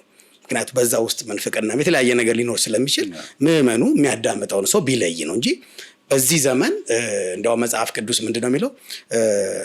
ወንጌልን ሁሉ ለፍጥረት ንገሩ ነው ስበኩ ነው የሚለውና ወንጌል የማይሰማ ሰው የለም። ወይ በቲክቶክ ይሰማል፣ ወይ በቴሌግራም ይሰማል፣ ወይ በዋትስአፕ ብቻ መስማቱ አይቀርም ባይኔ ሚስና ዘመኑን እየዋጀን የምንሄድበት ነው። የነጉዬም ሐሳብ ትክክል ነው። እኔ ግን የምለው ምንድነው ምዕመኑ ቢለየው የሚል ነውና እስኪ ወደዚህ ደግሞ እንምጣ ቀሲስ። ማቴዎስ 11 ላይ እናንተ ደካሞች ሸክማችሁ የከበደ ሁሉ ወደ እኔ ኑ እኔም አሳርፋቸዋለሁ ይላል። እውነት ነው። ብዙ የተጨነቀች ነፍስ አለች። ብዙ ሰው ተስፋ እየቆረጠ ያለበት ነገር እናያለን። በጣም አሁን ደግሞ የተለመደው ብዙ ወጣት ድንገት ራሱን ያጠፋል የት ይደርሳል እየተባለና ብዙ በጭንቀት ግራ የተጋባ ስራ በማጣት ይሆናል በትዳሩ ስኬታማ ሳይሆን ቀርቶ ሊሆን ይችላልና ቀሲስ እስቲ ለእንደዚህ ተስፋ ለቆረጡ ሰዎች በጭንቀት ውስጥ ላሉ ሰዎች እስቲ እንዲያው አንዳንዴ 5 ደቂቃም እኮ መልእክት ሲነገራቸው ይሄን ሲሰሙ ሊወሱን ያሉ ሰዎች ሊመለሱ ይችላሉና ምናልባት እስቲ ቀሲስ ከዚህ አንፃር እስቲ ደግሞ ትንሽ ወደ ህይወት መለስ እንበል እስቲ። እኔ በልጅነቴ አንድ ጊዜ የራሴን ለማጥፋት ሞክሬ አውቃለሁ እና ያው ቤት ሲቆጡ ምናምን አንዳንዴ ድሮም ሰው ዝም ብሎ ድርግም አይደል የሚያደርገው ደግሞ ስንጎረመስ በተለይ ቲኔጅ ላይ ስንሄድ ራስን ማጥፋት ቀላል ሆኖ ነው የሚታየው። ለምንድን ነው ከየት እንደሚመጣን ያሳዋል ጠላትን ስለሚሰራበት ቀላል ሆኖ ይታየኝ ነበርና ከዛ ብቻ ያው እግዚአብሔር ለዘላለም ዓላማው ስላዘጋጀኝ አልሆነም ያ ነገር እና ግን ተቀምጬ አሁን ይሄን እንደዚህ አይነት የሚያስቡ ሰዎች እንዲሰሙ የሚፈልገው ተቀምጬውን አስባለሁ ቢሆንስ ኖሮ በቃ አንድ አሸናፊ የሚባል ልጅ ነበረ እንደ ውሃ ፈሶ ቀረ። ግን አሸናፊ የሚባለው ሰው በዛ ሰዓት በሆነ ነገር አለፍኩት። በዛ በልጅነት ኢሞሽኔ እንዴት አድርጌ እንዳለፍኩት አለግም ተውኩት አይደል። ግን ዛሬ አሸናፊ ምን አይነት ሰው ነው? ለሀገሩ ብዙ የሚጠቅም ስራ የሰራ 6 ልጆች የወለደ ትልቅ ቤተሰብ የገነባ በኖረልን ብሎ የሚጸልዩ በጣም ብዙ ሰዎች ያሉት አሸናፊ በመኖሩ ከብዙ ጥፋት የተረፉ ሰዎች ያሉት ልማቱ አሸናፊ ብዙ ልማት ያለው ቄስ ሆንኩ ማለት ነው። እና ማንም ሰው ነገሩን አያውቅም። ዛሬ የሚሰማ ስሜት ህይወት አይደለም። ስሜት ማለት እንደ ደመና ነው፣ ይመጣል ይሄዳል። ሞት የሚለው ስሜት ይመጣል ከዛ ይሄዳል። ኑር የሚል ስሜት ደግሞ ይመጣል። ፀሐይ ደግሞ ይወጣል። መኖር ትፈልጋለህ፣ መኖር ማጠግብበትን ይኖራል። ራስን እየተንከባከም ጂም እየሰራ ለመኖር በሽታ እየተከላከልክ መኖር እየጓጓ የምትኖርበት ደግሞ አመት ይመጣል። የሰው ልጅ ህይወት እንደዚያ ነው እና እኛ በጣም ክብር ያለን የእግዚአብሔር ከዋክብት ነን እና ይህንን የምትሰሙ ወጣቶች የሚሰማችሁ ስሜት አይደለም ህይወት። ስሜት ቅድም እንደተባለው ነው፣ ይበርዳል፣ ይቀዘቅዛል። ጠዋት ስትነሱ የሚጠፋ ስሜት በቃ ይጠፋል። አንድ በጣም ወደው ወሊሶ ወልቂጤ ስኖር ወሊሶ አቦ ያገለግል የነበረ ቀይ ልጅ ነበርና ከነስሙ ነው ማስታውሰው። ወልቂጤ መጥቶኝ ቤቴ ማስተናግደው በቃ ትልቅ እንግዳዬ ነው። በጣም ይገርም በቃ ትልቅ ወንድሜ። አንድ ቀን ተደውሎ ሞተ ተባልኩ ማለት ነው። እዛ ሲሄድ ታንቆኔ ሞተው ሲሉ ሄጄ ተንከባለልኩኝ። በቃ መቃብር ለምንድን ነው ታንቆኔ ሞተው እኔ እያለሁ ለምን አልነገርከኝም? ብትነግረኝ እኮ እኔ ብትነግረኝ በሰማህ እኮ አትሞትም ነበረ፣ አጠገቤ ብትሆን ነው። ያን መሰለ ልጅ እንደዛ አይነት ታሪክ በቃ በጣም ትልቅ የሚሆን ሰው ትልቅ ነገር የተቃጀለት ሰው ሜዳ ላይ ሊቀር ይችላል። አንዳንዴ ይወላችሁ እናንተ ብቻ ለሚሰማችሁ ወጣቶች ኤልያስን አሁን ስታዩት ነብዩ ኤልያስ የእግዚአብሔር ሰው ነው። ሰማይን 3 ዓመት ሙሉ የዘጋ ነው። ሰማይን በጸሎት የከፈተ ነው። ታላላቅ ነገሥታትን ያርበደበደ መሬት ያንቀጠቀጠ ነብይ ነበር። ነገር ግን መሞት ፈልጋለሁ አለ። አንድ ቀን ደከመው። ኤልዛቤል የምትባል ሴት ዛተችበት። ሄደ፣ አሰበው፣ ዙሪያው ጨለማ ሆነበት ማለት ነው። እሱ እኮ የተዘጋጀው በእሳት ሰረገላ ወደ ሰማይ ሊወሰድ እንጂ ለመሞት አልተሰራም። እሱ ግን የሚያስበው ሞት። ግደለኝ አለ። ደግነቱ ኤልያስ ራሱን አላጠፋም፣ ግደለኝ ያለው እና እግዚአብሔር ተነስ ብላ ምግብ ብላ አለው። እንቅልፍ ወሰደው፣ ነቃ፣ በረታ፣ ምግብ ሰጠው። እግዚአብሔር በላ። ሩቅ መንገድ ገና ትሄዳለህ ብሎ እንደገና ወደ ግብረ ተልኮ መለሰው ማለት ነው። እንዲህ አይነት ስሜት እንኳን እኛ ደካሞች ሳይሆን ቅዱሳን ሰምታችሁ ያውቃል። ግን ስሜት ነው እንዳያችሁት። እግዚአብሔር ነገር ለምን እንደሚያዘጋጀን አናውቅም። ለትልቅ ነገር አዘጋጅቶ ሊሆን ይችላል፣ አናውቅም። እና ይህንን ጊዜ በትዕግስት ማሳለፍ፣ ስሜትን መቆጣጠር፣ ስሜቴ ኖ ማለት ያስፈልጋል። በቃ አይሆንም ማለት እና እንግዲህ ከራሴም ተናግሬ ከመጽሐፍም ተናግሬ ነግሬያችኋለሁ። ወጣቶች በፍጹም ስሜታችሁ እንዳይወስዳችሁ። በጣም ጥሩ። በቤተክርስቲያን ካሉ አገልጋዮች እንደ ዓለም የማንን ዝማሬ ትወዳለህ፣ የትኛውን ትዘምራለህ አይባልም። ሁሉም ምስጋና ስለሆነ ማለት ነው።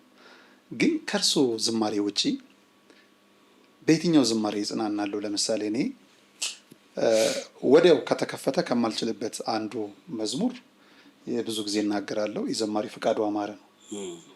እምባዬን አብሽልኝ ስሜን ጭንቀቴን። በቃ የዘማሪ ፍቃዱ አማረን ስሰማ በቃ ብዙ ነገሮች ይወሩኛል። ከመብርሃንን ጋር ቅርብ እንድንሆን ያደርጋል። በሌላ ጎን በሌላ ሰው ዝማሬ በየትኛው ይጽናናሉ? ስፍር ቁጥር አለው። በነገራችን ላይ በጣም መዝሙር አዳማጭ ነኝ። እንደውም የራሴን ስም መዝሙሮች አላዳምጥም። በእውነት ማዳምጠው የዘማሪያን የብዙ መዝሙሮችን አዳምጣለሁ። አዳዲስ ዘማሪያንን ሰው የማያውቃቸውን ዘማሪ እያንዳንዳቸውን አዳምጣለሁ። እያለቀስኩ መሰማቸው ዘማሪዎች አሉ። አቤት እግዚአብሔር ስራ እያልኩ በቃ የኔ ደግሞ የተለየ ነው። አንዳንዴ ሰማቸውን ሁሉ አላውቀውም፣ ግን መዝሙሮቻቸውን በደንብ ነው ማዳምጠው። በቃ እና ልቤ ይነካል በጣም። የኔ ልብ ይገርማል። ወንፊት በለው በቃ። ግን መጀመሪያ ላይ በተለይ ለአገልግሎቴ ስመጣ ቀጥ አድርጎ ወደ መዝሙር የከተተኝ መዝሙር የይልማ ኃይሉ እግዚአብሔር እወድሃለሁ እንደሚባል እኔ አላውቅም። ቤተክርስቲያን ውስጥ ኖሬያለሁ። ይወደዳል ለካ እግዚአብሔር እኔ አላውቅም። ለመጀመሪያ የሰማው ቆሜ ነው የቀረው። እግዚአብሔር ለካ እወድሃለሁ ይባላል። ለካ እግዚአብሔር ይፈቀራል። እግዚአብሔር ልዩ ነው። ታስታውሳላችሁ? እሱ መዝሙር እግዚአብሔር ልዩ ነው የሚል መዝሙር ይልማ የዘመረባቸው ጊዜያቶች ጭንጫፋው የሚሉልን እግዚአብሔር ይወድሃለሁ ስለ ስምህ እቃጠላለሁ ፍቅርህን ይመስጠኛል እንደ እግዚአብሔር ከየት ይገኛል የሚለው መዝሙር ክርስትናን ያስነሳ ማለት ይችላል። እግዚአብሔር ጋር የፍቅር ኢንቲመሲ ከእግዚአብሔር ጋር የፍቅር እንደሚያስፈልግ ያስተማረ ይፋንቶልድ መዘምረው ነበር። ያለምንም መሳሪያ ሳለቅስበት ማድረው መዝሙር የጊዮርጊስ የከበረ ስሙን እንድታስከብር ጠላት ዲያብሎስን እንድታሳፍር አንተን የመረጠ እግዚአብሔር ይክበር። ፈጥኖ የሚያልፈው የዚህ ዓለም ክብር ሊለየኝ አይችልም ከጌታ የፍቅር ብለህ የዘመትክ የጽድቅ ወታደር የኢየሱስ ክርስቶስ ታማኝ ምስክር። ጊዮርጊስን አምጥቶ ልቤ ውስጥ ጊዮርጊስ የሚባል ሰው በልጅነቴ እኮ ማን ነው እንደዚህ አይነት ሰው ማን ነው የሚሞት ማን ነው ለእግዚአብሔር ፍቅር? እና ብዙ መዝሙሮች ልብህን ክርስትና ያስነሱታል። ከሙሉ ጉልበት ጋር ዘማሪ ፋንቱ ከሙሉ ራስ መስጠት ጋር። ታዲያ በዚሁ እስራኤል ሄደው ልዳ ሰማዕቱን መቃብር ሲሳለሙት ምን ተሰማ? ተንከባለልኩ። ቃሉ ሌላ አይገልጸው። አይገልጸው። ያሳየው ለሁሉም ሰው። ግን አንዳንዴ ገብቶ ማየት ይሻላል። ታውቃለህ ኢየሩሳሌም ስትሄድ ወዲያ ፎቶ የሚነሳል እዛ ጋር ቆሙ። እኔም በመጀመሪያ ሲሄድ እንደዛ ነው ያደረኩት። እየቆየሁ ስመጣ ግን የተማርኩትን ትምህርት መሬት ላይ ሳየው፣ ጌታዬን በባዶ መቃብር ሳየው፣ እዚህ ጋር ተኝተህ ነበር የእናቴንም የቤታችንን የተገነዘችበትን ስመለከት፣ የጊዮርጊስን መቃብር ስትመለከት፣ የኤማው ሰዎች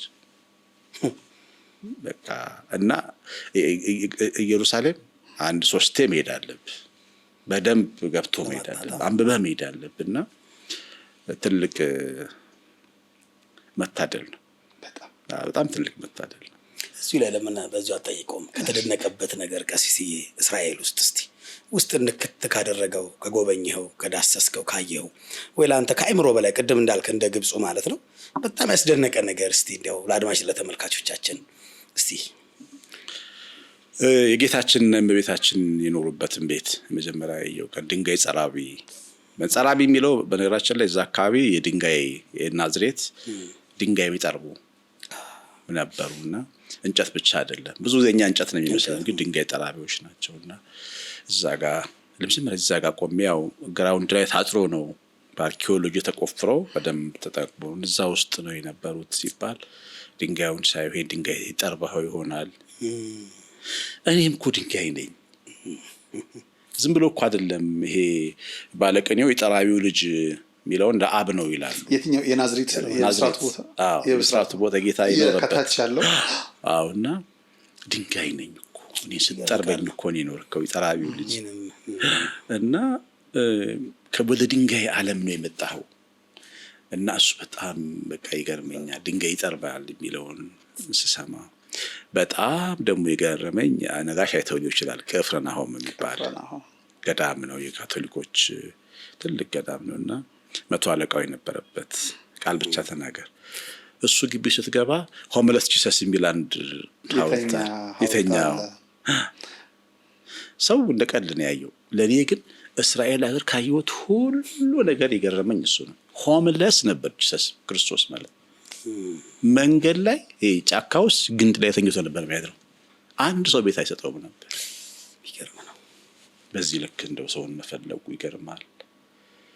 እና እኔ ዛን ቀን እሱን ያየው ቀን በቃ በጣም ነው ያሳዘነኝ። በቃ የሚያሳዝነኝ ማንነቴ ነው። እኔ እንደዚህ ፈልጌ ራሴን ነው የማየው። በቃ እንደዚህ ቤት አድረ ውጭ እና የሀገሬ ልጆች ትዝ አሉኝ ጎዳና ላይ ተኙ። ማን ይሄን አንዱ እኮ ተክልዬ ሊሆን ይችላል የተኛው፣ አንዱ እኮ ክርስቶስ ሊሆን ይችላል የተኛው።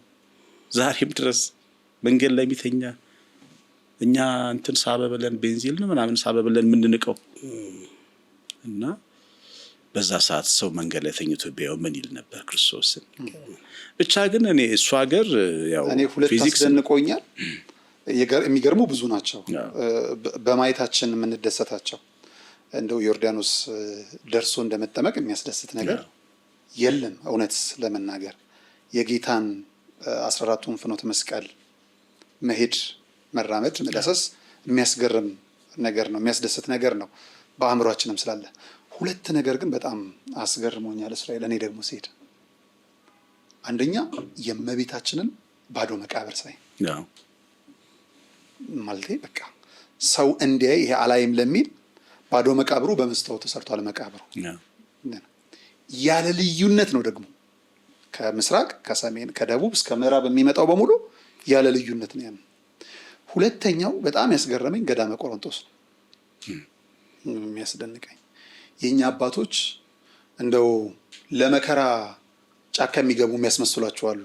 እዚህ ማያውቁ ገዳም ሲገደም ወጣ ብሎ እንደሆነ ገዳም ሲገደም የማይመች ቦታ እንደሆነ ክርስቶስ ያስተማረው ነው ራሱ እንጂ እንደው የኢትዮጵያ ኦርቶዶክስ ተዋሕዶ ቤተክርስቲያን አባቶች ስለወደዱ የሆነ ጫካ ውስጥ ምናምን አይደለም የገቡት። አሁን ገዳም በሄደ አይደለም ምናምን እያሉ የሚሰብኩ ሰዎችን እንደው አቅሙ አላቸው የገንዘብ ችግር ስለሌላቸው ልቡ ቢኖራቸውና በሄዱ ላለው እስራኤል ባዩት ገዳም ያስደንቃል። ጌታ ስለሆነ እሱ የቻለውን እኛ እንድንችል ስላደረገ ነው እንጂ የሚወጣበት ሁሉ አይመስልም። ያወጣ እነዚህ ነገሮች በጣም ያስደንቁኛል። ይገርም አንድ ጊዜ መጀመሪያ ላይ እስራኤል ሄድ ነው ከዚህ ዱባይ ሄደን ከዱባይ ኩዌት ኳታር ጆርዳን አድርገን ብቻ በጆርዳን በባስ ነው የገባነው እና የቱር ኤጀንሲው ሙስሊሞች ነበር እና እንትኑ አስጎብኛችን ሙስሊም ነው እና ምን አለን ኢየሩሳሌም 2 ባዶ መቃብሮች አሉ አለን። የጂሰስና የቅድስት ማርያም መቃብር። ሙስሊም ነው ያለን። ሙስሊም ነው። ኢየሱስ ክርስቶስ ተወለደ አዳነን ያላለው ሰውዬ የመሰከረው ነው። እኔ በጣም ይገርመኛል። አለማየት አንዳንዴ አለማወቅ በራሱ እኮ በሽታ ነው ታውቃለህ። አለማየት አለማወቅ፣ ጠጋ ብሎ አለማየት፣ ወጣ ብሎ አለማየት። አሁን እነዚህ ነገሮች አሁን ገዳም ምናምን ያልከው በጣም ዝቅ ያሉ አስተሳሰቦች ናቸው እና ከፍ ብሎ ማየት፣ በደንብ መጽሐፉን ማየት፣ ወጥተህ ማየት ስለ ብዙ ነገር እንድትማር ያደርጋል።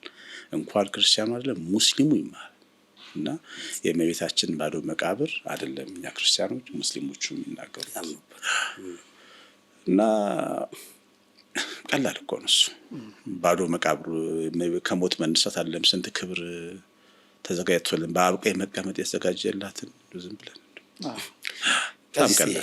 ምናልባት እዚሁ አያይዛ እንዲያው ቅድም ስለ ድንግል ማርያም ነጉ ጠይቆ ለእሷ ያለን ፍቅር እንዲያው በጥቂቱ እንኳን ብለህ ገልጠልናል። እስቲ ስለ ክርስቶስ ደግሞ ፍቅር እስቲ ስለ እሱ ደግሞ እስቲ የተወሰነ በለን። እሱ እንደጨረስክ የተወደደ ዓመት የሚለውን ዝማሬ አንድ ሰው ያጫወተኝን እንትን እልሃለሁ። እስኪ የክርስቶስን ፍቅር እስቲ እንትን በል እስቲ ግለጥልና።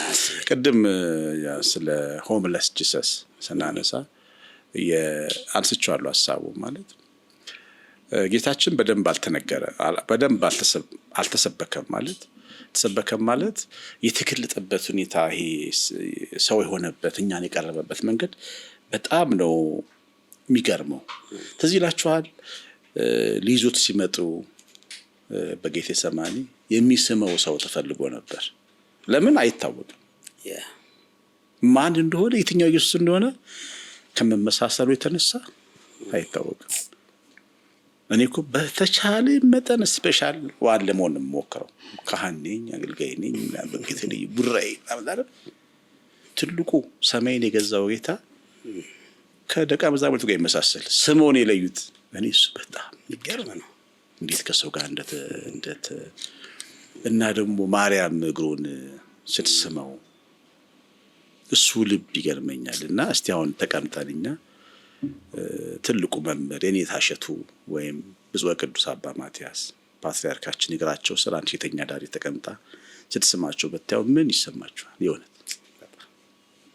ዝም ብለህ መጽሐፍ ቅዱስን ታሪኩን ተወና አቅርበህ ይኸው ውስጥ በሰውኛ አቅርበህ አይደለም ጫፋቸውን ቢነካን ፈቅድ ክብራችን እንደተነካ ነው የሚሰማ። እና እኔ ስምዖን እንደዛ ቢሰማው አይገርመኝም። እንዴት ስትነካው ዝም ብሎ ያያታል። ግን ምን ያነስ ሰፊ ልብ እንደነበረው ለኛ ለኃጢአተኞች ለቆሻሾች ልብሳቸውን ላደፉ ምን አይነት ልብ እንደነበረው እና ክርስቶስ ማለት ኃጢአተኞች እጅግ አድርጎ የሚወድ ይኸውልህ ኃጢአተኛ የሚባለው በምድር ላይ የመጨረሻ ኃጢአት የሰራው ሰው ብቸኛ ተስፋው ክርስቶስ ነው። ምንም ተስፋ የለውም ሌላ ምንም ተስፋ የለውም። አንዳንዴ በኃጢአት በነውርህ እናት ተተፋለች አባት አሳልፎ ይሰጣል። ግን ብቸኛ ኃጢአተኞች ተስፋ እንዴት እንደወደደን እንዴት አድርጎ ቆሻሻችንን ሳይጸየፍ እሱ ያስገርመኛል። ዘኬዎስ ቤት ገብቶ እንጀራ መብላት ዘኬዎስ ማለት በጣም በአዋጅ የተነገረ ማንም ቤቱ እንዳይገባ የተባለ ሰው ነው። ቀራጭ ነው፣ ባንዳ ነው። ባንዳ ቤት እንዳትገቡ እና ተሸማቆ የሚኖር ሰው ነው። ሾላ ላይም እኮ የሚወጣው ህዝቡ እንዳይነኩት ነው። ይጸየፉታል። ሾላ ላይ ወጣ ማለት ነው። እና ወረድ ብሎ ቤቱ ገብቶ እንጀራ ሲበላ የከበረው ክብር አንተ የአብርሃም ልጅ ነህ፣ አንተ ባንዳ አይደለህም፣ ድነሃል፣ ለዚህ ቤት መዳን ሆኖለታል። እና ክርስቶስ ሰውን የሚወድበት ፍቅር በየቀኑ እንዲገባ ነው ሰው ልጅ የምመኘው። በየቀኑ ነው የሚገባ። ለዘላለም ነው ገና የምንማረው። የአንድ ቀን ትምህርት አይደለም፣ የዘላለም በቃ ሰማይ ላይ ራሱ ሄደን በቃ የምንገረምበት የእሱ ፍቅር ነው ይመስለኝ። በየቀኑ እየወደደ የሚያስገርመን ነው ይመስለኝ። ምስጋና ይገባዋል። አሜን አሜን። እና መዝሙሩን መጨረሻ ላይ ነው አሁን ነው አንዴ ይግባልን መዝሙሩን ይግባልንና በማል ጥሩ ነው። እኔ ነኝ ዓላማው እኔ ነኝ ሐሳቡ አባቴ ደግ ነው የሚራራ ልቡ 99 ታምነውት እያለ አንዱን ይፈልጋል ወዴት ነህ እያለ ወዴት ነሽ እያለ የተወደደ ቀን የተወደደ ዓመት ወደ አባቴ ፍቅር የተመለስኩበት አምባር ቀለበትን የተሸለምኩበት የተወደደ ዓመት። ዝማሬ መላእክት ያሰማል። እቺን ያነሳዋት ለምን መሰለ ቀሲስዬ ዳውችን ሳልጠይቅ አንዘጋውም ብዬ ነው። በተለያየ ጉባኤ ላይ እንደምታየው ገና የመዝሙር ሲነሳ ሁሉም ነው የሚዘምረው። እኔ የማይዘምረው ሰው የለምና ልቡን ተነክቶ ነው የሚዘምረው በተመስጦ። እና አንድም አውቀው ሰው ከቤተክርስቲያን የራቀ ሰው ነበር እና ወደ ቤተክርስቲያን መልሶ ያቀረበኝ ይሄን መዝሙር ስሰማው ነው። በውስጤ ተስፋ አገኘውበት፣ እግሮቼ ተራመዱ ወደ ቤተክርስቲያን እንዲሄድ አለና ምናልባት በዚሁ አያይዘ አሁንም ከቤተክርስቲያን የሸሹ ሰዎች አሉ፣ የራቁ አሉ። እኔ በደለኛ ነኝ፣ እኔ እኮ ኃጢአተኛ ነኝ፣ ደጁ መቆም አይገባኝም የሚሉ፣ እኔ በሙስና የተጨማለኩ ነኝ፣ እኔ በዝሙት የተጨማለኩ ነኝ፣ እኔ በሐሜት በምን ብለው በቃ ከቤተክርስቲያን የሚርቁ አሉ። ቤተክርስቲያንን በጣም ከመውደድ ከማክበር የተነሳና እስኪ ይሄ ዝማሬው ራሱ ስለሚያቀርብ እስቲ እንዲያው ከዚህ አያይዘን እንድትነግረን ነበር። እግዚአብሔር ይወዳል ሰውን። ቤተክርስቲያን የእግዚአብሔር ቤት ናት። በጣም ልክ የሌለው ፍቅር፣ በጣም ልክ የሌለው ቃል የማይበቃው ፍቅር፣ እኛ ያልተሰባኪዎች ያተናገርነው፣ እኛ ዘማሪያን ያተናገርነው ፍቅር ነው እዚህ ቤት ያለው እናንተ እግዚአብሔር ልጆች። እና ቅድም ተናግሬያለሁ። ማንም ሰው ወዶ ሊጣላ ይችላል፣ ሚስት ልትፈታ ትችላለች፣ ልጅ ሊሰለች ይችላል። ማንም ሰው የማይችለውን የሰውን ገበና የሚሸከም ጌታ ያለባት ቤት ናት ቤተክርስቲያን። ስለዚህ ምንም ቢደክማችሁ፣ ምንም ብትሰሩ ኑ ከነሸክማችሁ ነው፣ ከነሸክማችሁ ነው። እናንተ ደካሞች ሸክም የከበደባችሁ ሸክማችሁን አራግፋችሁ ነው አይልም። የተሸከመ ሰውዬ ከነሸክሙ ታክሲ ሲገባ ታክሲ ላይ አይሸከምም አይደል? ታወርደዋለህ ታክሲ ላይ፣ ከዛ አንተ ትቀመጣለህ። ቤተክርስቲያን እንደመጣ ታወርዳለህ። ያው እንድታወርድ ያግዛል፣ ኃይል ይሰጣል፣ ምሕረት ይሰጣል፣ በጎነት ፍቅር ያለው አምላክ አለንና ኑ። ከዛ ውጭም ግን ሌላ ቤተ እምነት ያላችሁ ሰዎች ሰው አይወደንም ብላችሁ እንዳታስቡ። በጣም ብዙ ቅን ሰዎች ለእናንተ መምጣት የሚጸልዩ ሰዎች አሉ። ከቤተክርስቲያን ክርስቲያን ወጣችሁ ሄዳችሁ ልጆች ኑ አብረን እንሆን። እግዚአብሔር ቤት ሰፊ ነው። የእግዚአብሔር ፍቅር ሰፊ ነው። የእናታችሁ ቤት ያደጋችሁባት ቤት ሰፊ ናት። በጣም ይወዳችሁ የሚጸልይላችሁ የሚጨነቅላችሁ ሰው በጣም ብዙ አለና እናንተም እንድትመጡ በታላቅ ፍቅር እጠራለሁ፣ ጋብዛለሁ። እግዚአብሔር ባርካችሁ። አሜን። እንግዲህ በጊዜ መጠቀም ብልህነት ነውና ሌላ ቀጠሮ ስላላችሁ በእርግጠኝነት ሌላ ጊዜ እናገኙታለን አይደለም? አልጨረስንም እኮ አልጨረስንም፣ ግን ግማሹ ላይ ነን። አራት ተነካም ሌላ ጊዜ እንመጣለን። ወደ መጨረሻ ወደ እኔ ጥያቄ ላድርግና ልሂድ። ቅድም ያነሱት ቀላል ስላልሆነ ነው። የዚህ የእስራኤልን ስናነሳ መጨረሻ ላይ ያነሱት ትዝ የሚሉት ከሆነ የዘኪዮስ ቤት ነው ተብሎ የሚታሰበው አሁን እኛ ቅዱስ ገብርኤል ገዳምን ገድመንበታል። ኢትዮጵያ ኦርቶዶክስ ተዋሕዶ ቤተክርስቲያን ይቺ ሀገር ታላቅ ሀገር ናት። ታስደንቀኛለች በእውነት ብቻ በጣም በቃ ታስገርማለች። ባህር ተሻግራም ሀገር ነች። ወደ እስራኤል ስንሄድ በቅድስት ሀገር ኢየሩሳሌም ላይ በካሬ የሚለካ ቦታ ሳይሆን ለአንድ እግር መቆሚያ ቦታ ማግኘት እድለኝነት ነው። በጣም እድለኝነት ነው። ከአፍሪካ 2 ሀገራቶች አሉ በቅድስት ሀገር ኢየሩሳሌም ላይ ቦታ ያላቸው። አንዱ በዝርፊያ ግብጽ ናት አንደኛዋ። ሁለተኛዋ ግን ባለርስቷ ኢትዮጵያ ናት።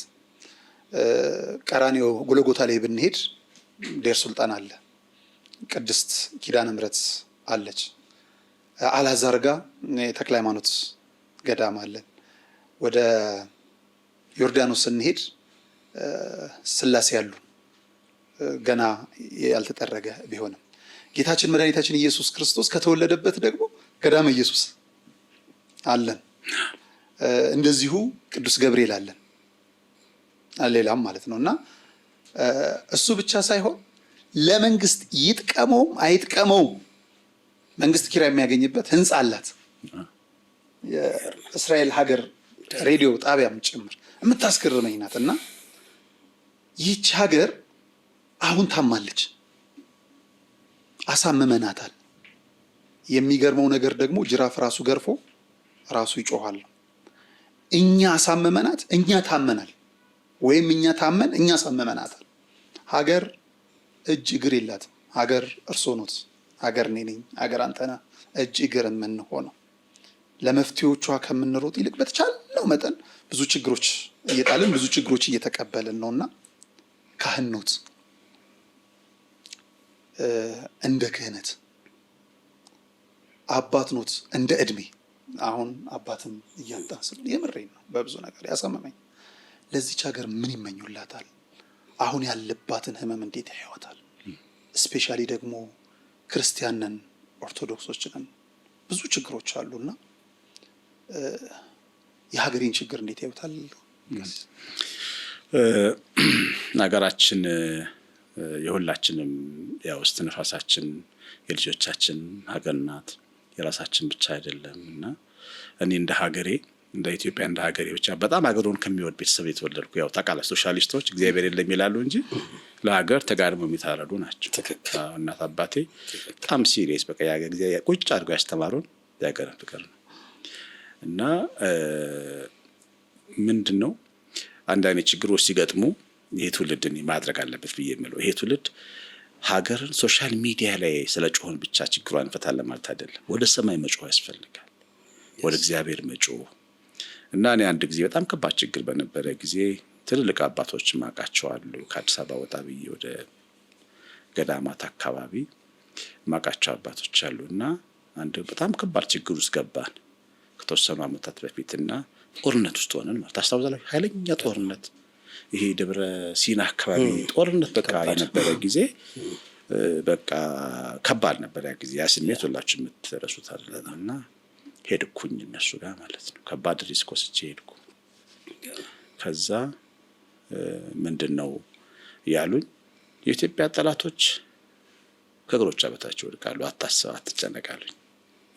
ህይወቴ ተረጋጋ ያደርግልን። አሜን። በጣም ይገርም መልእክት። ከዛ በኋላ ችግሮች ሲፈጠሩ አንዳንዴ የእግዚአብሔር ቃል አይደል የሰማኸው አይደል የሚያበረታ ነገሌ አንድ ቀን ጠላቶች ከእግሮቿ በታች ይወድቃሉ። ምክንያቱም ታሪክንም ስታይ አሁን አውሮፓዎች ተዋግተዋል፣ ተጋድለዋል። እንደውም እኛ አልተጋደልንም እኮ በአንጻሩ በጣም ብዙ ሚሊዮን ህዝብ እኮ የተራረዱ በአውሮፓ ታሪክ። ግን ዛሬ አውሮፓውያን ሰልጥነው ልጆቻቸውን አስተምረው ሰላም በሰላም መኖርን ተለማምደው አንድ ሀገር አንድ ስቴት ሆነው መኖር ጀምረዋል። እና እንደዛ አይነት ዘመን ይመጣል ብዬ ተስፋ አደርጋለሁ። እኔ ሀገራችን ለምን እግዚአብሔር አይዋሽም? ለአባቶቻችን ዋሽቶ አያውቅም። ዋሽቶ አላቆምን። እግዚአብሔር ስኖር በቤቱ አንድ ቀን ዋሽቶ አያውቅም። ስለዚህ ሀገራችን አምላኳ ጎብኝቷት የደስታ መዝሙር የምንዘምርበት ዘመን ይመጣል ብዬ ተስፋ አደርጋለሁ። ግን ሁልጊዜ ለሀገራችን መጸለይ አለብን። ሶሻል ሚዲያ ላይ ያላችሁም ወጣቶች ሁሉም ሰው ሶሻል ሚዲያ ላይ መጮህ አለባችሁ። ለሚጸልዩ ይጸልዩ።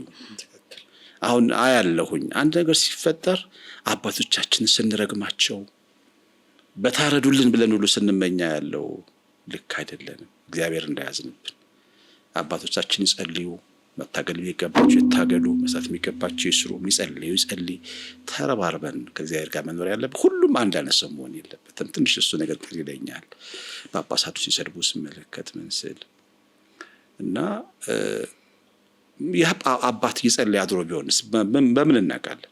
ለሀገር እየጸለየ ሳይተኛ አድሮ ቢሆንስ? ጠዋት ይታረድ ብንመኝለት አባትና ትንሽ ረጋ ማለት ዕዳ እንዳይኖርብን የአባቶች ሐዘን እንዳይቆየን ማድረግ አለብን። በብዙ ትምህርት ወስደንበታል። እኔም ብዙ ንስሐዎቼንም ወስድባቸዋለሁ። የእውነት እግዚአብሔር ይቅር ይበለን። አዎ በጣም ጥሩ መልእክት ነው ያስተላለፉት። ስቀን መኖር የሚገባን ሀገር ላይ አልቅሰን እያየን ነው መኖር ሳንችልና ትክክል። እኔ በሀገር ጉዳይ አልስቅም። የሚገርም አሁን በጣም እፈራለሁ በሀገር ጉዳይ። በቃ መፈራት ያለበት ስለሆነ ምክንያቱም ይሄ መፍራት ጊዜያዊ አስተዳደር ወይ ፖለቲካ ምናምን አይደለም። ሀገር እግዚአብሔር ሆይ ራራልን ብሎ ከመፍራት የተነሳ ነውና እንደው ሰዓታቸው ስላለቀ እንዝጋው በዚህ አይደለ። ምንድነው ምናልባት የእርስዎ መልእክት በጣም አትኩሮት መሰጠት ያለበት ወደ ፈተና እንዳትገቡ ትጉና ጸልዩ የሚል ነው። ጸሎት በጣም መሰረታዊ ነገር ነው። ይሄ አድማጭ ተመልካቾቻችን በጣም ልናስብበት የሚገባ ነው። ጣት መቀሰር ብቻ ሳይሆን እኔስ ምን አድርጌያለሁ እንዳለው ነጉ ስለ ሀገር ያስፈራል። ልጆቹ ሰው ወልዶ የሚኖረው ሀገር ሲኖር ነው። ትምህርት የሚኖረው ሀገር ሲኖር ነው። መስራት የሚቻለው ሀገር ሲኖር ነው። ሀገር ደግሞ እንድትጠበቅ ቤተክርስቲያን በእንተ ቅድሳት ጸሎት ላይ እለት እለት ነው ስለ ኢትዮጵያ ጸሎት የምትጸልየው። ስለዚህ ጸሎት መሰረታዊ ነገር ነው እና ሁሉም እንደ ድርሻው ቢወጣ መልካም ነው ለማለት ነውና በእውነት ቀሲስ አክብረህን ስለመጣ ሐሳብን ስላካፈልከን የምርም እኔ በጣም እግዚአብሔር ያክብርልኝ። መምህር ወመዘምር ዲያቆን ዳንኤል ሲሳይ ይሄ ነጋሽ ሐሳብ ፕሮግራማችን እንዲጀመር በጣም ትልቁን ሚና ስለምትወጣም እግዚአብሔር ይስጥልን ከልባለን። የነጋሽ ሚዲያ ባልደረባ ነው። ጋዜጠኛ ነጋሽ በዳዳ ብቻውን አይደለም።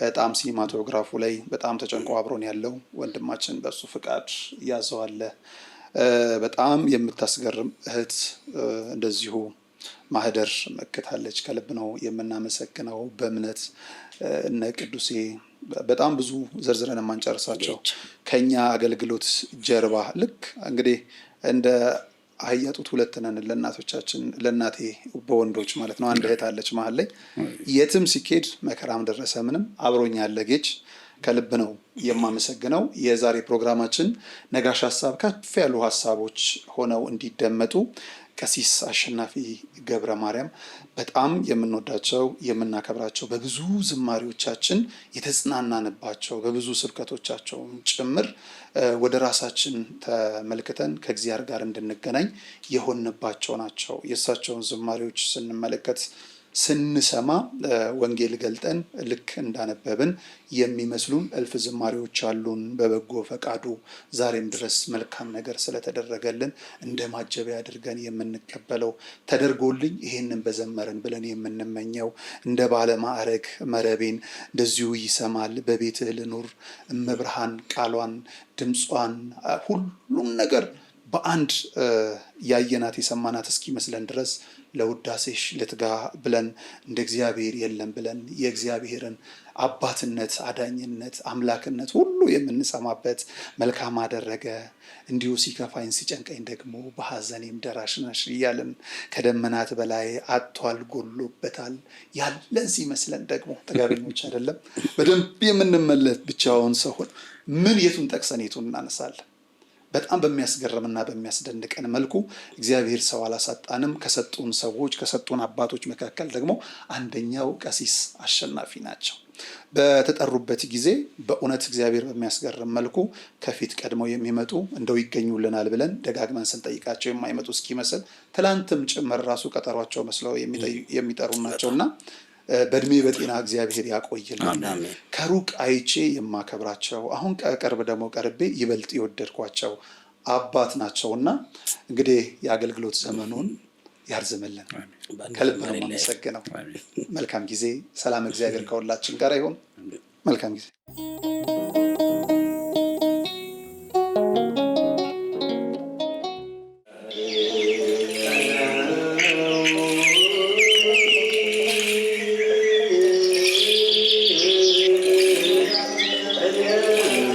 ሐዋርያት ጸጋ መንፈስ ቅዱስን ከተቀበሉ በኋላ ዓለምን ዕጣ ተጣጥለው ተከፋፍለው ዞሮ ከማስተማራቸው አስቀድመው የሥራቸው መጀመሪያ ጾምን አድርገዋል።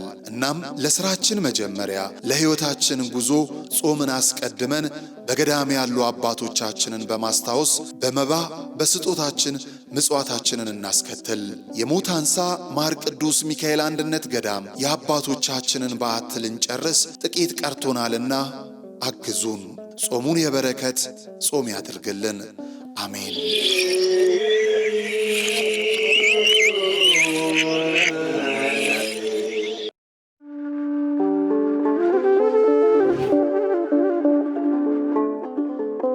በዘመን ብዛት እርጅና ተጫጭኖት በሰው ማጣት መቅደሱ ለፈረሰው ጣጃ አቦአቡ የገብረ መንፈስ ቅዱስ ማን ነው ቀድሞ የሚደርሰው? ምድሩ ለምለም ሀገሩ የጀግና ጦርነት ፈተነው እንጂ የማያውቅ ልመና። ዛሬ ግን አዛውንቶቹ ጉልበት ከርቷቸው ወጣቶቹ ግራ ገብቷቸው የአቡዬ ቤተ መቅደስ ሊፈርስ ተቃርቧልና ስለ አቡዬ ብላችሁ የጻድቁን ቤተ መቅደስ እንገንባ።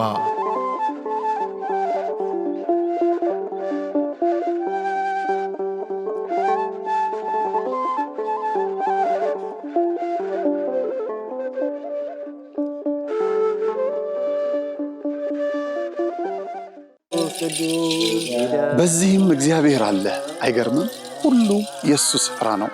አሁን የምንገኘው በጅማ ሀገረ ስብከት ጎማ ወረዳ ሊሙ ደብረ ሰላም መድኃኔ ዓለም ነው። መምህር አድነው ያፈረሱት ቤተ ክርስቲያን ለአገልግሎት ቢመጡ አገልግሎቱን የሚመጥን አይደለም ሕንፃ ቤተ ክርስቲያኑ።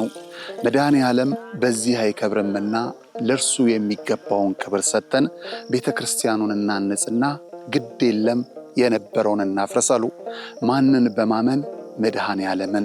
ከዛስ የተዋህዶ ልጆችን በመተማመን በጣም ስቅቅ የሚያደርገን ቅድም እንደተባለኛ ደሳሳ የሚሆን ምን በሞቀ ቤታችን እናድራለን። እናታችን አባታችን ውጭ በብርድ እያደሩ ነው። እነዚህም ቤተ ክርስቲያን ስቅቅ የሚያደርገን እንሰራለን ብለን አፈረስን። አባቶች በሰጡት ይዞት የነበረ የተሰራ መሬት በአይጥ መስጥ በምናምን ፈራረሰው ወደቀ የተሻለ እናደርጋለን ስንል ያው የአቅም ውስንነት የዚህ ያለው የኑሮ ውድነት ስላገደን አሁንም እኛ በጣም ውስጣችን ይበላል። አሁን በጣም አቅማችን በማነሱ እገዛ እንፈልጋለን። ጊዜው 1969 ነው። የሚባርከን ታቦት ያስፈልጋል ብለው በክርስትና የበረቱ የተዋህዶ ልጆች ህብረት ፈጥረው የሊሙ ሻይ ደብረ ሰላም መድኃኔ ዓለም ቤተ ክርስቲያንን ተከሉ። እነሆ በአገልግሎት ብዛት መሰረቱ ፈርሶ ጉልላቱ እንዲህ ወድቋል። ውሃ መሰረታዊ ነገር ነው። የአብነት ትምህርት ደግሞ ለቤተ ክርስቲያን መሰረታዊ ነገር ነው። ትክክል ነውና አሁን እነዚህ ልጆች እስካሁንም የተማሩትም አሁንም ያሉትን የሚያድሩበት የምታዩት ነው። መቃብር ቤት ነው የሚያድሩት። ያው አወራ ነው ገብታችሁ ብታዩት ምንም ጥርጥር የለውም። ይሄንን አወራ ነው። እዚያ ነው የሚማሩት። የሚያድሩበት አፈር ነው። ቢያንስ እንኳን መጠለያ አሁን ማታ ማታ እንደምታዩት በዚህ ዝናብ ይመጣል፣ ውሽንፍር ነው የሚመታቸው። ቁጭ ብለው የሚማሩበትን ትምህርት ቤት ቢሰራ እጅግ የተሻለ ነገር ነው። የተዋህዶ ልጆች በውጪም በውስጥም ያላችሁ ይህ ደብር ታላቅ የበረከት ስፍራ ነው። እመኑኝ፣ የሰራችሁት ይባረካል፣ የጠየቃችሁት ይመለሳል። የቦታው ተአምር በሰው ልጆች እጅ ሥራ አጥር የለውም። ባለቤቱ ግን በተፈጥሮ ጫካ ዙሪያውን አጥሮ ቤቱን ይጠብቃል። ቤቱ ደግሞ ፈርሶ የኛን በረከት ይጠባበቃል። የለመነው እንዲመለስ የጠፋብን እንዲገኝ ለመድኃኔ ዓለም እንስጥ።